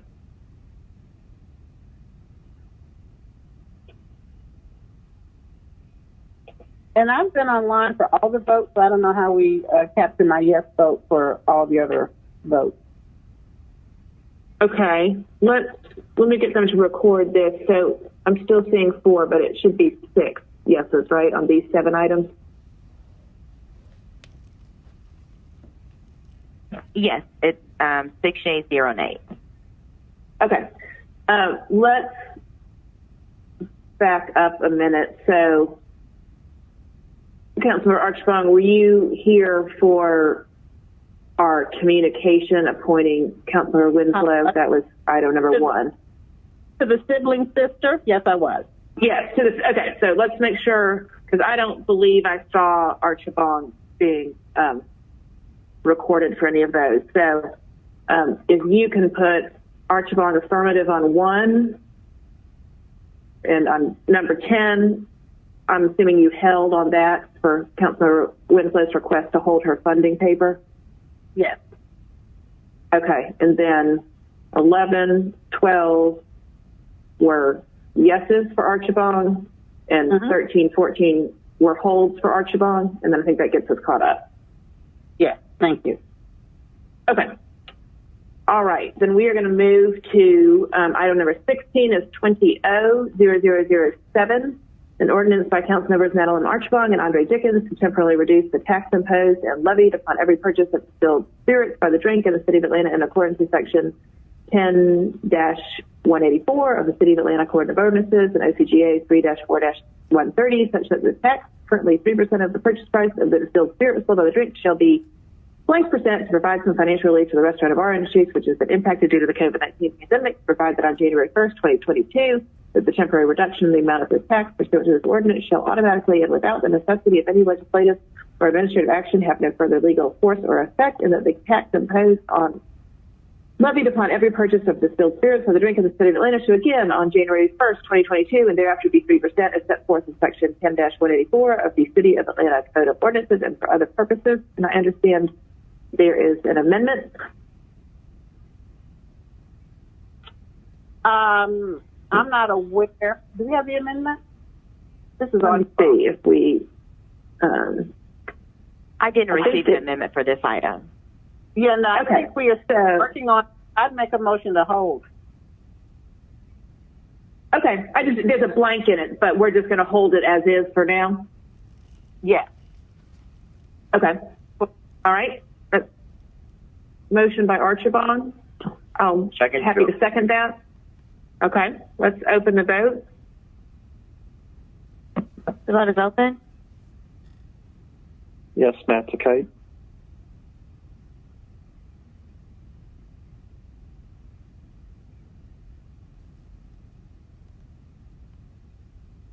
All right, this item, 6 yeses, 0 noes, to hold. It is held in committee.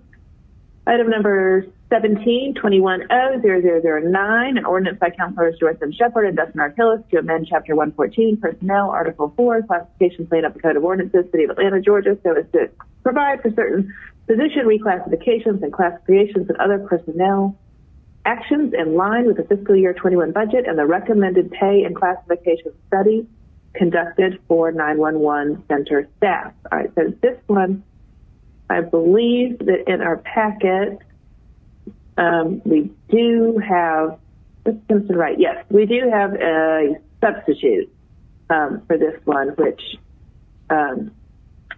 is in our packet. So I will make a motion to bring forward substitute. Second. All right, let's vote on the substitute coming forward. Vote is open. Kate, yes. Archibong, yes.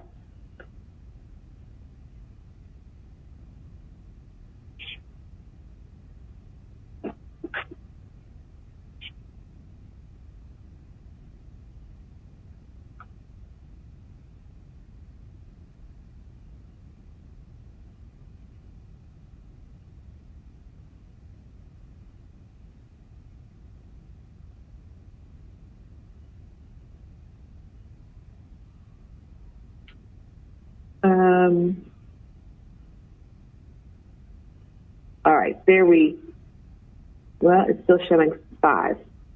I think it should be 6, shouldn't it? There we go, 6. All right, the substitute is before us. The substitute has the new salary grades and ranges in there. If anybody has questions for Mr. Norman, I bet he's still with us, but I am happy to make a motion to approve on substitute. All right, let's open the vote. Vote is open.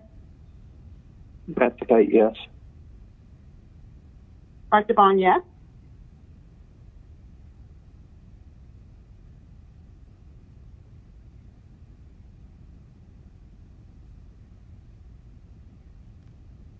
All right, there we go. 6 yeses, 0 no's. This item is favorable on substitute.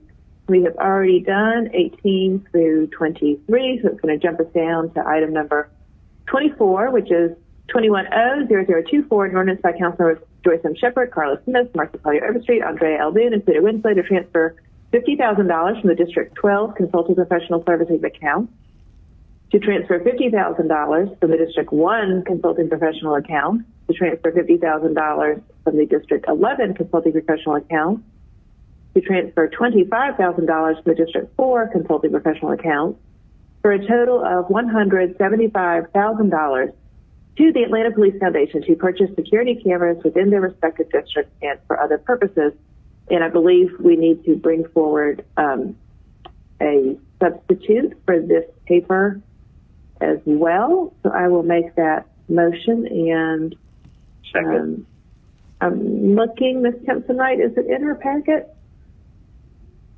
No, Madam Chair. We don't have the substitute finalized for this one yet. I don't know if you all would like to move it forward on condition in case there are additional council members that would like to add their names that are not a part of the committee. I don't think we have any of the sponsors here with us right now. Did any of the sponsors indicate whether they would like it moved forward on condition or would like it held in committee? I did not receive any update from any of the sponsors. Okay. I'll make a motion forward on condition, and we can send it back if we need to. Okay. Let's do that. All right, let's open the vote. Motion to approve on condition. Okay. Archibong, yes. Okay. Kate, yes. Let's open the vote on that.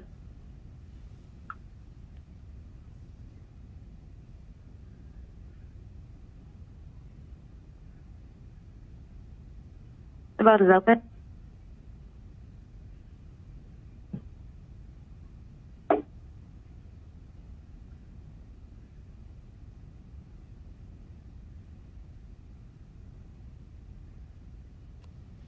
All right, that's favorable. 6 yeses, 0 noes. So that will move forward, and if the authors would like it sent back, they can do that on Tuesday. Brings us to Section M, resolutions. Item number 25 is 21R3001, a resolution by Councilmember J.P. Massachusetts to appoint council members Madeline Mosby Archibald and Marcy Collier Overstreet to fill 2 of the 3 member seats of the Atlanta City Council to serve as Atlanta City Council representatives on the City of Atlanta Defined Benefit Pension Plan Investment Board for a term of 1 year to begin on the date of approval of this resolution and for other purposes. So I will make a motion to approve, and thank you all for agreeing to serve. Yes, indeed. I'll second. Does the motion have to include forwarding it on to Committee on Council, or is that automatic? I believe it needs to go to Committee on Council after it leaves our committee. Yes, it's a dual referral, so there's not an additional vote that's needed. Okay, thank you. Okay. Let's open the vote. Vote is open. Matsakite, yes. Archibong, yes.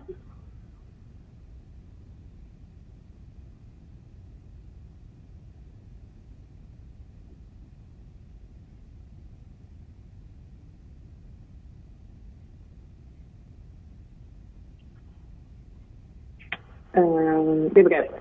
6 yeses, 0 noes. This item is favorable. And again, thank you to our colleagues for agreeing to serve in this relatively thankless position, but important.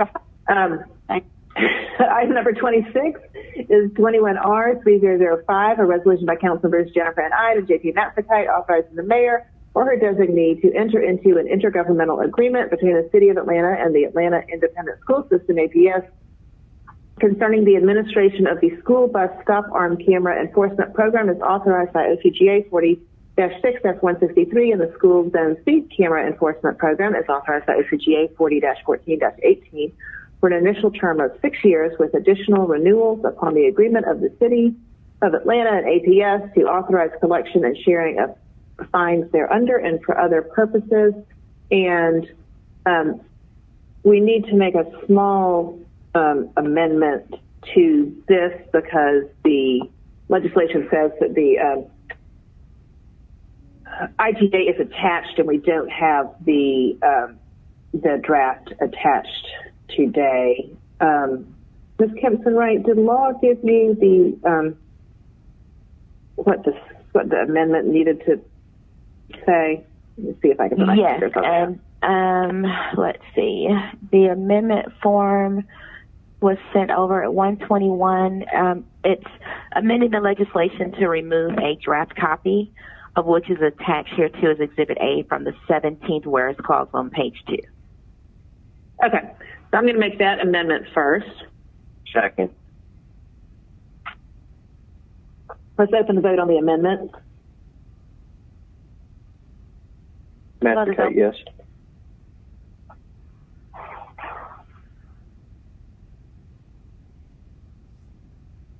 Archibong, yes.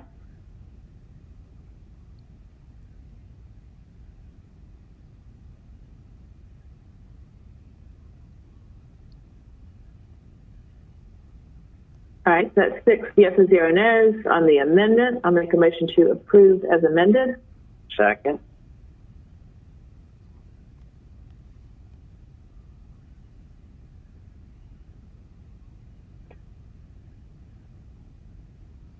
Vote is open. Matsakite, yes.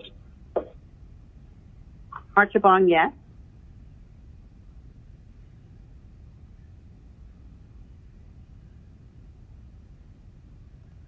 All right, and that's favorable. 6 yeses, 0 noes. I just want to take a second and thank everybody. This sounds like a boring legal agreement paper, but this is what is going to allow us to launch the speed cameras in school zones that was authorized by the General Assembly in 2018.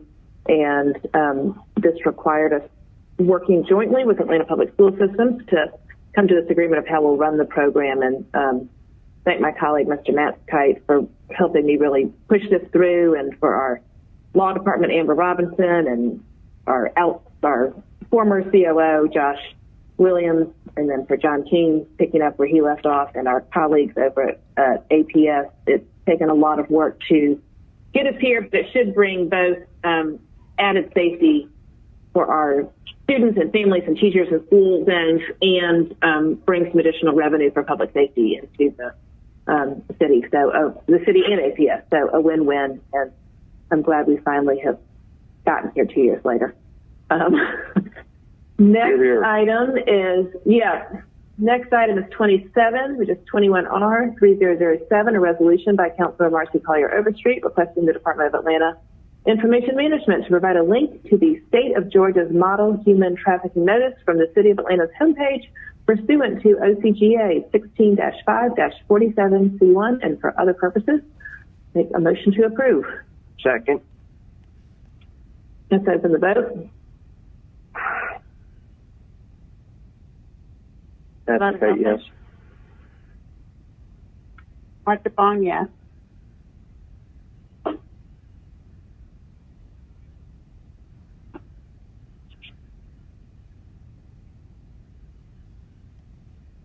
All right, that's 6 yeses, 0 no's. This item is favorable. Item 28, 21R 3029, a resolution by Finance Executive Committee authorizing the mayor, her designee, on behalf of the City of Atlanta to execute the appropriate documents to loan city artwork titled the Coretta Scott King Peace and Meditation Garden Monument honoring Coretta Scott King to the Martin Luther King Jr. Center for Nonviolent Social Change, Inc. for a term of 20 years to be on display at the King Center located at 449 Auburn Avenue Northeast, 30312, and for other purposes. I will make a motion to. Thank you. I'll second that.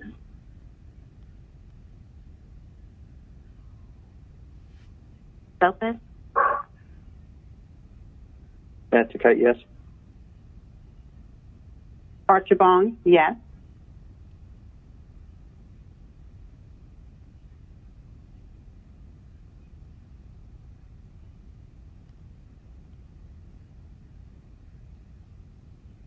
All right, 6 yeses, 0 no's. This item is favorable. Item number 29 is 21R 3030, a resolution by Finance Exec authorizing the mayor, her designee, to exercise renewal number 2 of the cooperative purchasing agreement, FC 9726, wireless communication devices and voice and data services with Verizon Wireless Services LLC on behalf of AIM, and we're going to hold this paper today, so that's my motion. Let's open the vote.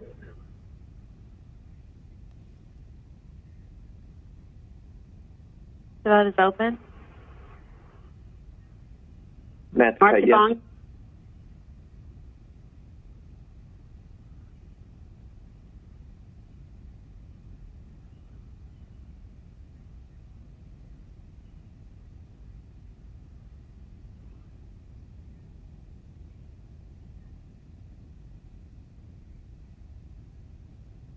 Will everyone please vote?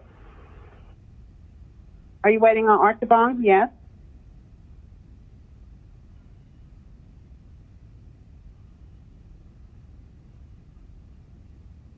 I'm just waiting for it to say 6. Okay. That is 6 yeses, 0 no's. This item is held. Item number 30, 20R 3031, a resolution by Finance Executive Committee authorizing the mayor, her designee, on behalf of the City of Atlanta to exercise renewal option number 3 of Agreement FC 8344, Aegis Software Licenses, Maintenance, and Technical Support with Environmental Systems Research Institute, Inc. for a term of 1 year, effective February 10th, 2021 to February 9th, 2022, with 0 renewal options remaining, an amount not to exceed $775,000. All contracted work to be charged to and paid from the funding numbers listed herein and for other purposes. And this one, I do believe there's a substitute in our package. So I will make a motion to bring forward the substitute. Second. And Madam Chair, it's actually an amendment, not a substitute. Okay. All right. Yep. It amends the legislation to, I will change it to a motion to amend. It amends the legislation to update the funding accounts for public works, ADOT, and APD. A second email.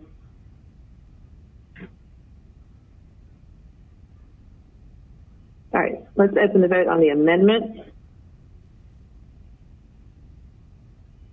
The vote is open. Archibong, yes. Massachusetts, yes.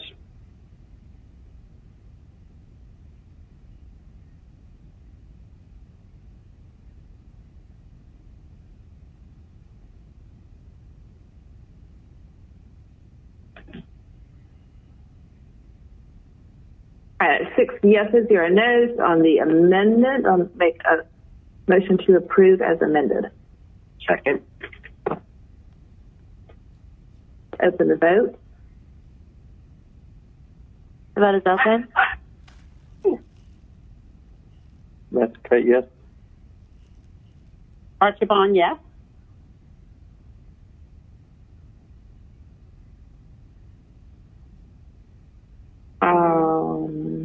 There we go. 6 yeses, 0 no's. This item is favorable as amended. Our next item is 21R 3032, a resolution by Finance Exec authorizing the mayor designee to execute special procurement agreement SPG 1210154 jet bridge equipment purchase and sale agreement with Southwest Airlines pursuant to Article 10, Section 2-1191.1 of the City of Atlanta Code of Ordinances on behalf of the Department of Aviation to purchase 2 passenger boarding bridges and equipment at Hartsfield-Jackson Atlanta International Airport in an amount not to exceed $667,400. And my understanding is that General Manager Selden has asked that this be held. So that's my motion. Second. Let's open the vote on the motion to hold. Vote is open. Massachusetts, yes. Archibong, yes.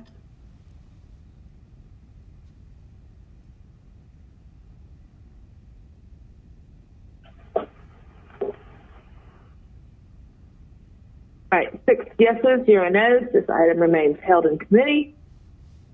Final item in this section, 32, is 21R 3033, a resolution by Finance Executive Committee authorizing the mayor designee to issue task order number S20041 for contract FC 10641 with Kisberg Parker Fry JB for the purpose of conducting certain site development activities. It's authorized by 20-1215 on Forest Park Road, as evaluated and deemed necessary by and on behalf of the Department of Parks and Recreation, amount not to exceed $286,524.09, all work to be charged to and paid from the accounts listed and for other purposes. Make a motion to approve. Second.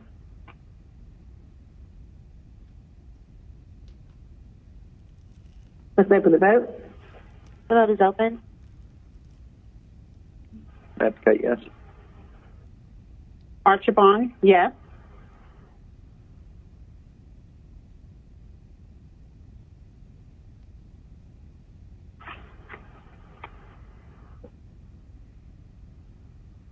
All right, that item is favorable. 6 yeses, 0 no's. All right, so this takes us to section N, dual referred items. Number 33, state and public safety. Number 34, state and public safety.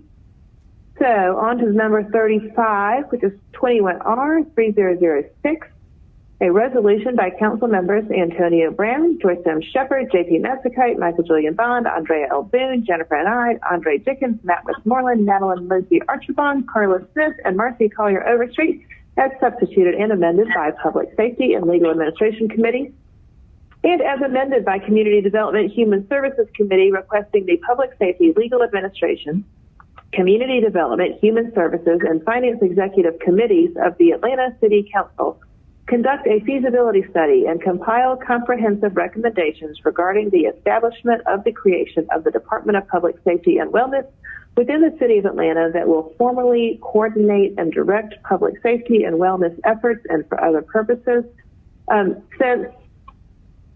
Councilmember Shepard is with us. I didn't realize you had joined us. I'm going to turn the mic over to Councilmember Shepard to tell us about this paper. Thank you, Ms. Ives. I'm not sure if Mr. Brown is here, but thank you. This is a paper, and I just plugged in, so thank y'all for letting me talk. It came in right at the right time. This paper is a paper that was Mr. Brown, as you can see, several council members signed on to it.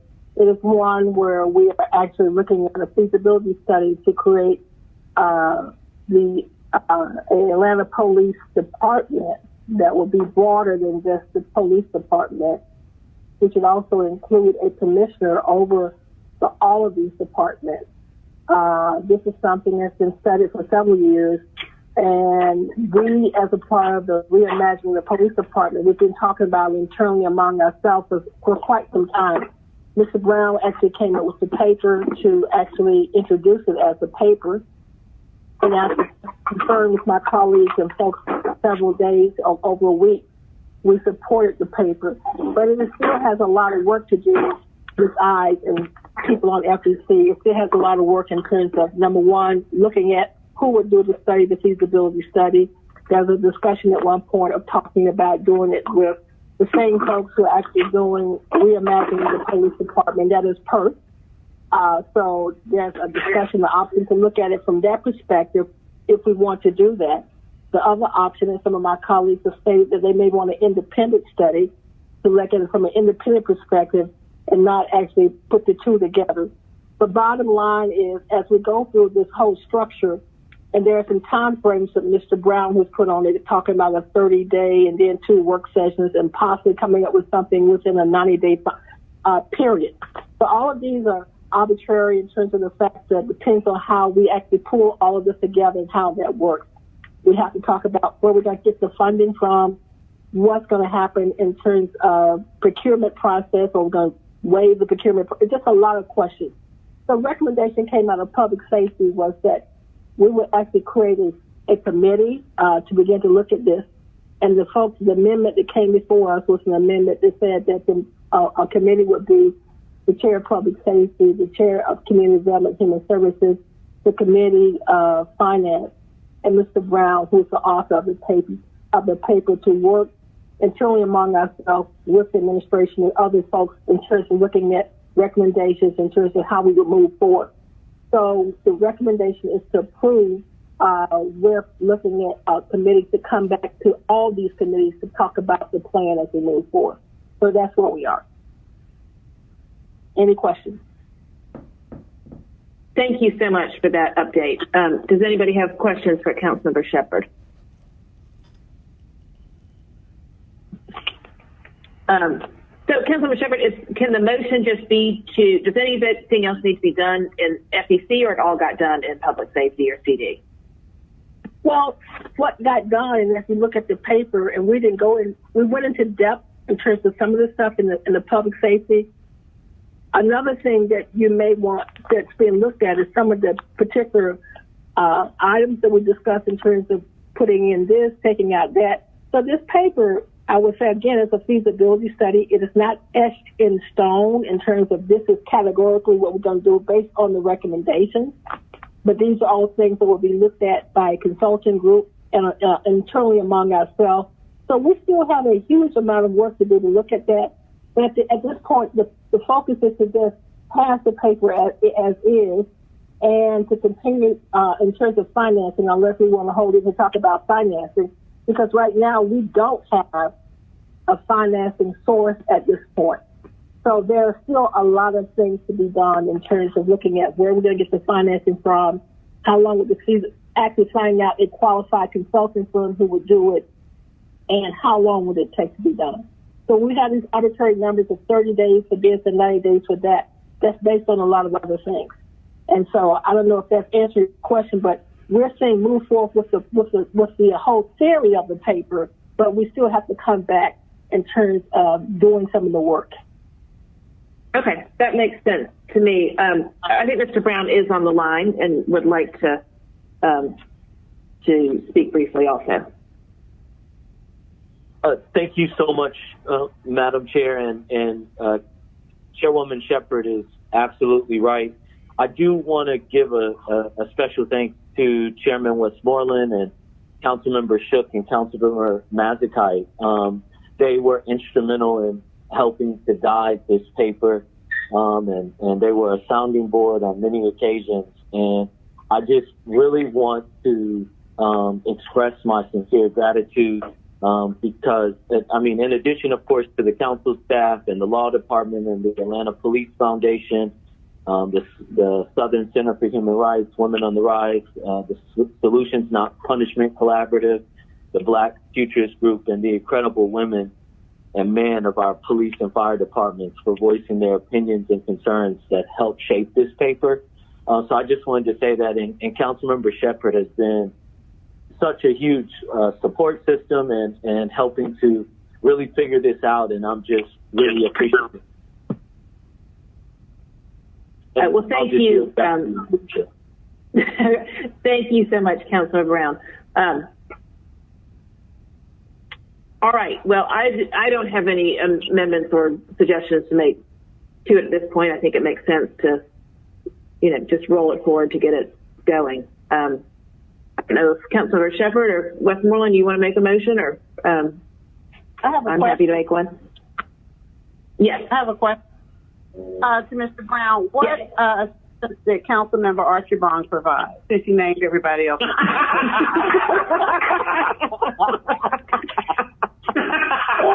Yes, let me tell you, Councilmember Archibald, you were definitely pivotal. You really helped shape this also, and I'm so sorry. I didn't mean to leave you out. I apologize.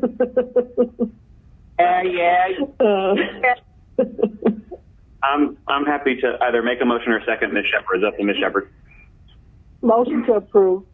Second. All right. Let's open the vote. So can a non-member of the committee make a motion? I don't know. But that was Mr. Westmoreland, I think. I hope so. Okay.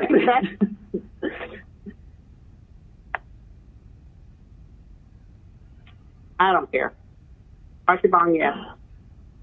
Okay. That's Kite, yes.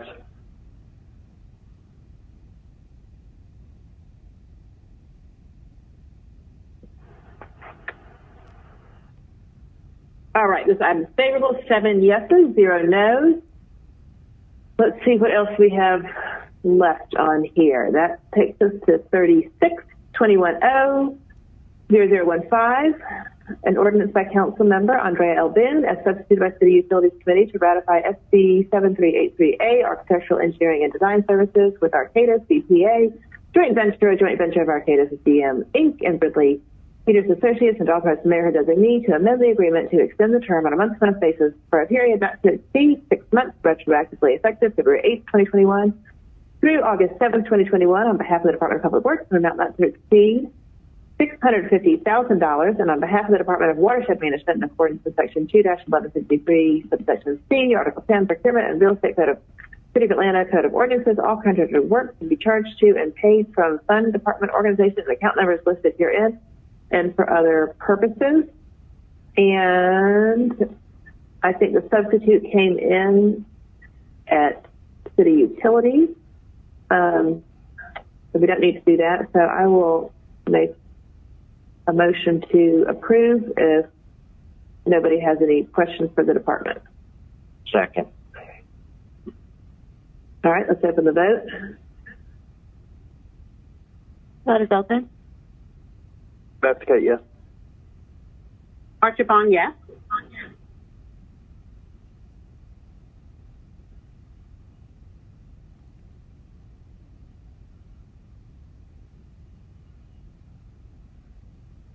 All right, there we go. This is favorable, 7 yeses, 0 no's. Item number 37 looks like it stayed in public safety.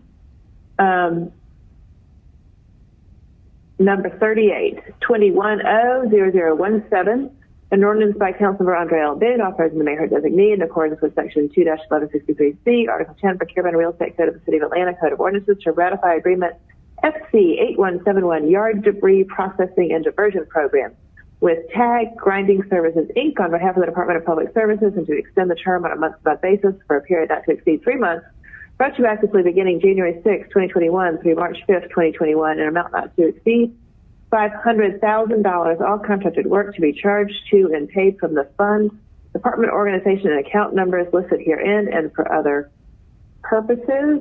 And I believe this is favorable. It was favorable in city utilities where it was dual referred. I don't know if it's relevant to this contract or not, but I would love to hear from the department on what we are doing about yard waste pickup, because it has not been working well in my part of town. Good afternoon, council members. Yes, so currently what we're doing at the department, so we're actually working closely in terms of the yard pickups and some of the misses. We're working real closely with ATL 311 to address these issues in a timely manner. In addition to that, we're also doing some daily status updates on routes with senior DPW leadership, which includes myself, the interim deputy commissioner, and deputy chief operating officer Jackie Robinson. In addition to, we're improving visibility through data gathering with our installation chiefs to develop actionable plans to improve performance. In this process of gathering base as it relates to tonnage by route for garbage, recycling, and some of the yard stuff. Right now, we have one solid month of good data and information. So this information can give the department some insights on how we can better utilize our capacity by better positioning some of the underutilized teams as well, too. So in addition to that, we're also level setting some expectations with some of the route supervisors and ensuring that they verify routes are completed to help aid this effort. So, and we're also better utilizing our platform, Samsara, as well, too. So we're working, diligently around the clock to make sure that these improvements are made. So what this contract is before us, what is the purpose of this contract, and will it help the situation? Well, actually, what this contract is before us right now is it's really it's currently the grinding that takes place at the 2175 James Jackson Parkway. This agreement will cover the time gap needed until the department awards a new contract. If approved, this legislation will allow DPW to continue processing and hauling yard trimmings for residential and parks and recreation collections. Furthermore, it also allows us to remain compliant with Georgia Environmental Protection Division rules and regulations for stockpiling and recycling. So this should be the final extension. Currently, the department also has submitted the request to Department of Procurement for this award as well. Okay, so this does not have to do with the picking it up. This has to do with once we get it, once we once we get it, this has to do with the grinding of it. That is correct. Okay. I'm looking back at the caption. It says for a period not to exceed 3 months, but then it only says January 6th through March 5th, which is a 2-month window. Do we need to fix that? Does it need? This is going retroactive because the original contract expired on January 5th. Right, but January 6th to March 5th is only 2 more months, right? Yes. Okay, so does it need? Do you want it to be 3 months, or do you want it to be? Do you want the window January 6th to March 5th, or should it be a 3-month window? It should be a 3-month window. Okay, so it really needs to say April 5th. I just want to make sure I'm looking at that right. Yeah. Okay. I don't have the full legislation right here to see where else we would need. Ms. Kempson, right, can you look and see where else we would need to make that amendment in the legislation so that it's yes, I will. 3-month window? Okay. Does anybody else have questions for solid waste? Otherwise, I will make the amendment to have it reflect that the 3-month period, retroactively beginning January 6, 2021, goes through April 5th, 2021 in the caption and then in... Yes, the cap is certainly section 1, but you could just say in the caption and, wherever else. Yeah. Okay. That is my amendment to correct the date. I've got a comment, actually, before we vote, if that's all right. Yes, sir. Okay. So there was what I would call extended discussion about this in CU, as well as the following paper. just because all of these, both papers actually kind of touch on and remind us of a couple examples of some programs and activities that are not running the way any of us intend. And certainly we hear that from our constituents. And I understand in both cases, what the ramifications would be if, these programs stop tomorrow. We all kind of take turns depending on circumstances, being the ones that remind others of that. It was me just a month ago on the ERP contract. So I get that, but, I'm trying to cling to my high hopes that this crew of kind of smart, bright, committed people who have recently been tasked with getting all this figured out. I'm trying to hang in there, but I mean, this really does have to get figured out, and I'm going to be awaiting the answer to a question I asked in committee, which was, would it make sense or would it do more harm than good if we went to a different pickup frequency, say maybe every 3 weeks. But, I'm looking for progress rather than just hope that there's hope. Thank you. No, absolutely. Let me pause for just a minute. Can I just pause for 1 minute and and get the votes in on this motion to amend, and then we'll hop back to the discussion when we have the amendment done. So it looks like it's waiting for Shepherd, Shook, and Archibong. Oh, sorry. Yes. Archibong, yes.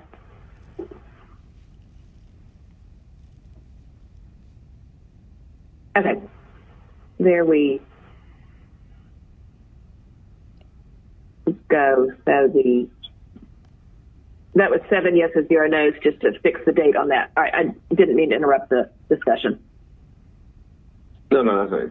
Councilmember Shook, absolutely. I mean, we're definitely going to make strides to actually make, some serious improvements. And that's, committed with, some of the, actually with the new leadership that we have in place with the department as well. And, me coming out of the Mayor's Office of Innovation Performance and really driving home a true data driven approach to the department, and also kind of increased transparency as well. So those are some of the things that we're really, really hitting home on. So we're actually really increasing the level of training, but at the same time, just the level of how to use information to make better informed business decisions in the department on a daily basis. So we've been, me, myself, interim Deputy Commissioner Keith Robinson and Deputy Chief Operating Officer Jackie Robinson, we've been, spending time down in the weeds with the department to really make these improvements. So over a time period, you will definitely begin to see completely different changes to the services. Now, to your question about the service, in terms of the alternate days and types of routes that we do have a study that's in place right now that would actually be completed by Q1. We'll address the question that you asked in the utility committee as well too. So that definitely will. We're actually going to look at that by the end of Q1. That study should be completed. Oh no, that's not the rate study, is it? No, that's not the rate study. This is looking at the alternate. Okay. Actually, in terms of the rate study is completely different. No, this is actually looking at what you're doing, looking at the different. I'm totally giving up on the rate study. So thank you. You're welcome. I will just jump in there and sort of echo Mr. Shook. I have a lot, and I do recognize, that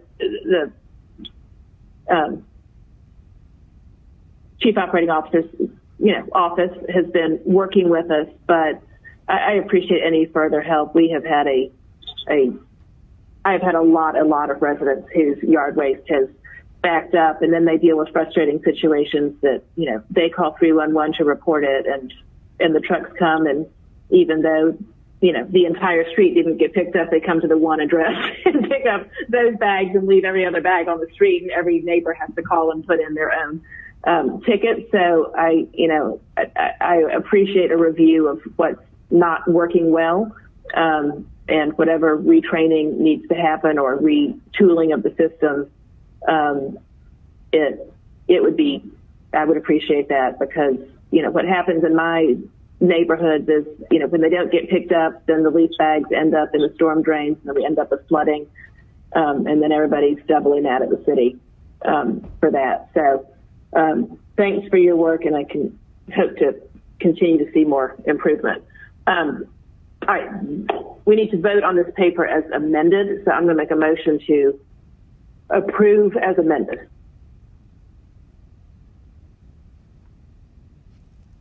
I'll second.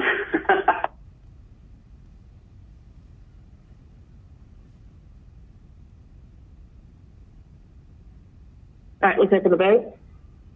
Vote is open. Archibald, yes.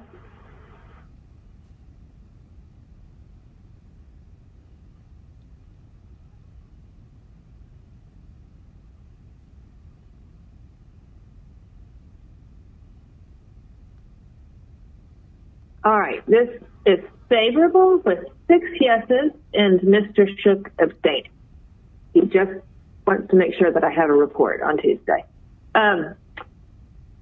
Item number 39 is 21-00018, an ordinance by Councilmember Andrea L. Boone, as substituted by City Utilities Committee, authorizing the mayor head designee to enter into amendment number 10 for FC 5035A, annual contract for the disposal of municipal solid waste services with Georgia Waste Systems, Inc., doing business as Waste Management of Atlanta on behalf of the Department of Public Works and the Department of Watershed Management to extend the term of the agreement on a month-to-month basis for a period of up to 2 months, beginning January 1st, 2021 through February 28th, 2021, an amount not to exceed $1,089,891 to authorize a payment rate of $41 per ton for municipal solid waste and construction and demolition debris disposal in accordance with Section 2-1163, Section C of the City of Atlanta Code of Ordinances. All contracted work to be charged to and paid from Fund Department Organization account number period and for other purposes. And this was favorable out of City Utilities,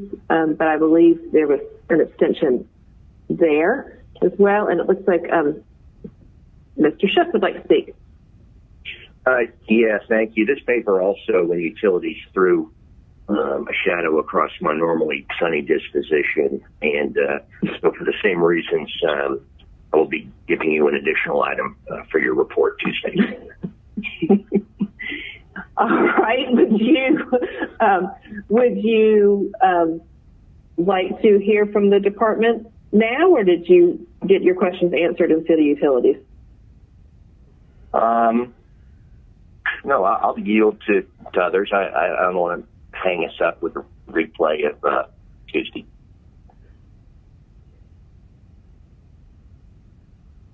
Well, let me say that this is Archibald. I think there were some questions that were raised specifically by Councilmember Hillis that should be addressed today. So I think we need to hear from the department. Good afternoon, Madam. Good afternoon, Madam Chair and Council members. This is Makita Browning, Commissioner, Department of Watershed Management. I can provide some more context as it relates to some of the questions raised on yesterday during CUC.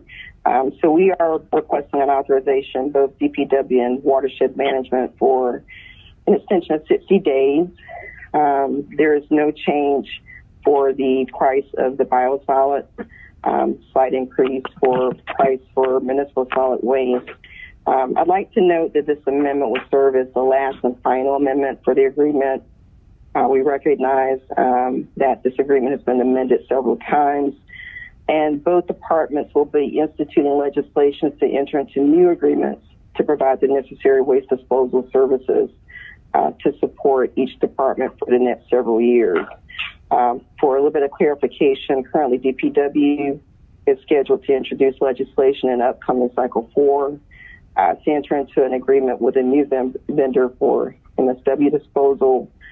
Similarly, DWM, we've requested a special procurement with Waste Management, and we'll look to introduce that legislation as early as Cycle 4, but no later than Cycle 6. And that contract will give us a base term of 3 years and 2 one-year renewals. We're making every stride at DWM to reduce waste. As you may or may not know, we recently completed our capital improvement program for installing thermal dryers at our iron plating facility, which removes water from the wastewater solids and also helps to reduce the volume and improve the quality of biosolids. In addition, DWM is working with other city departments, DPW included, to develop a holistic approach to zero waste, and so we're progressing that initiative. So we're looking towards the future concerning sustainable solutions and contracting vehicles for our waste disposal. Subject to your questions. Thank you, Commissioner. Does anybody have questions while we have the Commissioner here?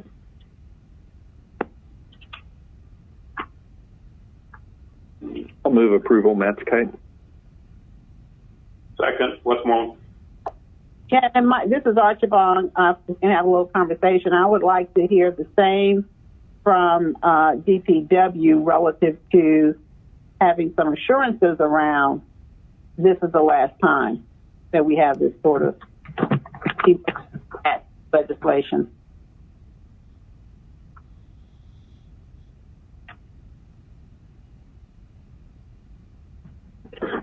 Yeah, go ahead. No, I'll yield to you. Okay. Interim Deputy Commissioner Keith, yeah, definitely this will be the last term time that we actually bring this up to the council.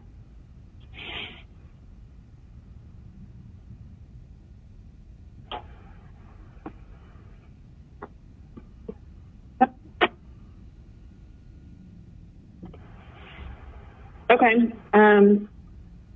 Let's open the vote if there aren't any other questions.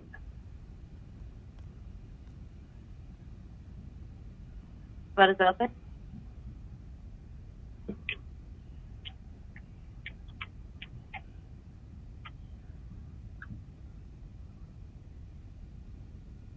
Archibald, yes.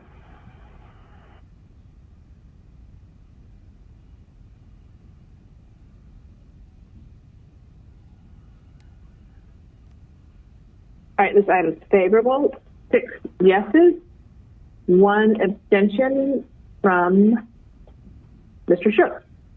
All right, next item is, let's see, 40 state and public safety.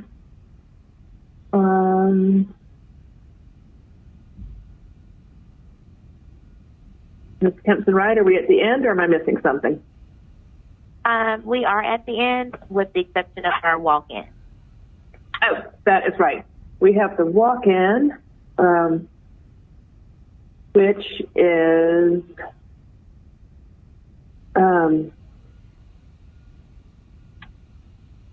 do we have a, what is the, I had an ELMS number, but do we have a, yeah, I'm looking for the. Yes, 1 second. Okay. Hold on 1 second. Yeah, my computer just stalled out on me. I got it. But does it have a number on it yet? It does not. We'll assign it after the meeting. Okay.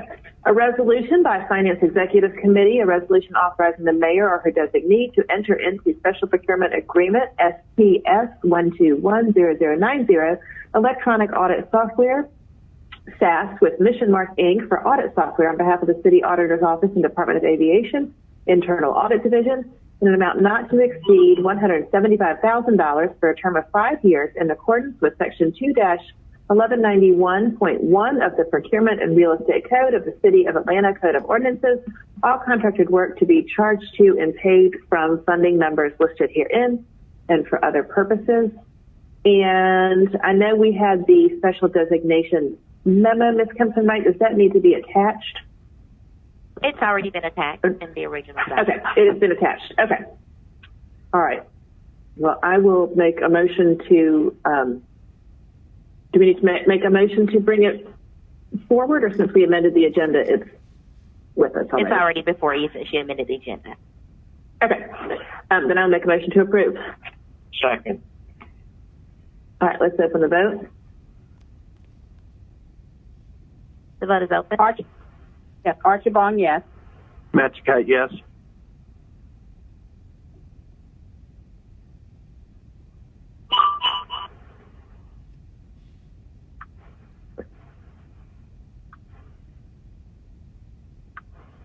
And that item is favorable, 7 yeses, 0 no's. That concludes our legislative agenda. I will just make one announcement that we would ordinarily meet next Monday, and we are not meeting Monday because it's the King holiday, and so we will be meeting Tuesday the 19th instead for a full council meeting. Anybody else have any other announcements? If not, I will make a motion to adjourn. Thank you for your time today.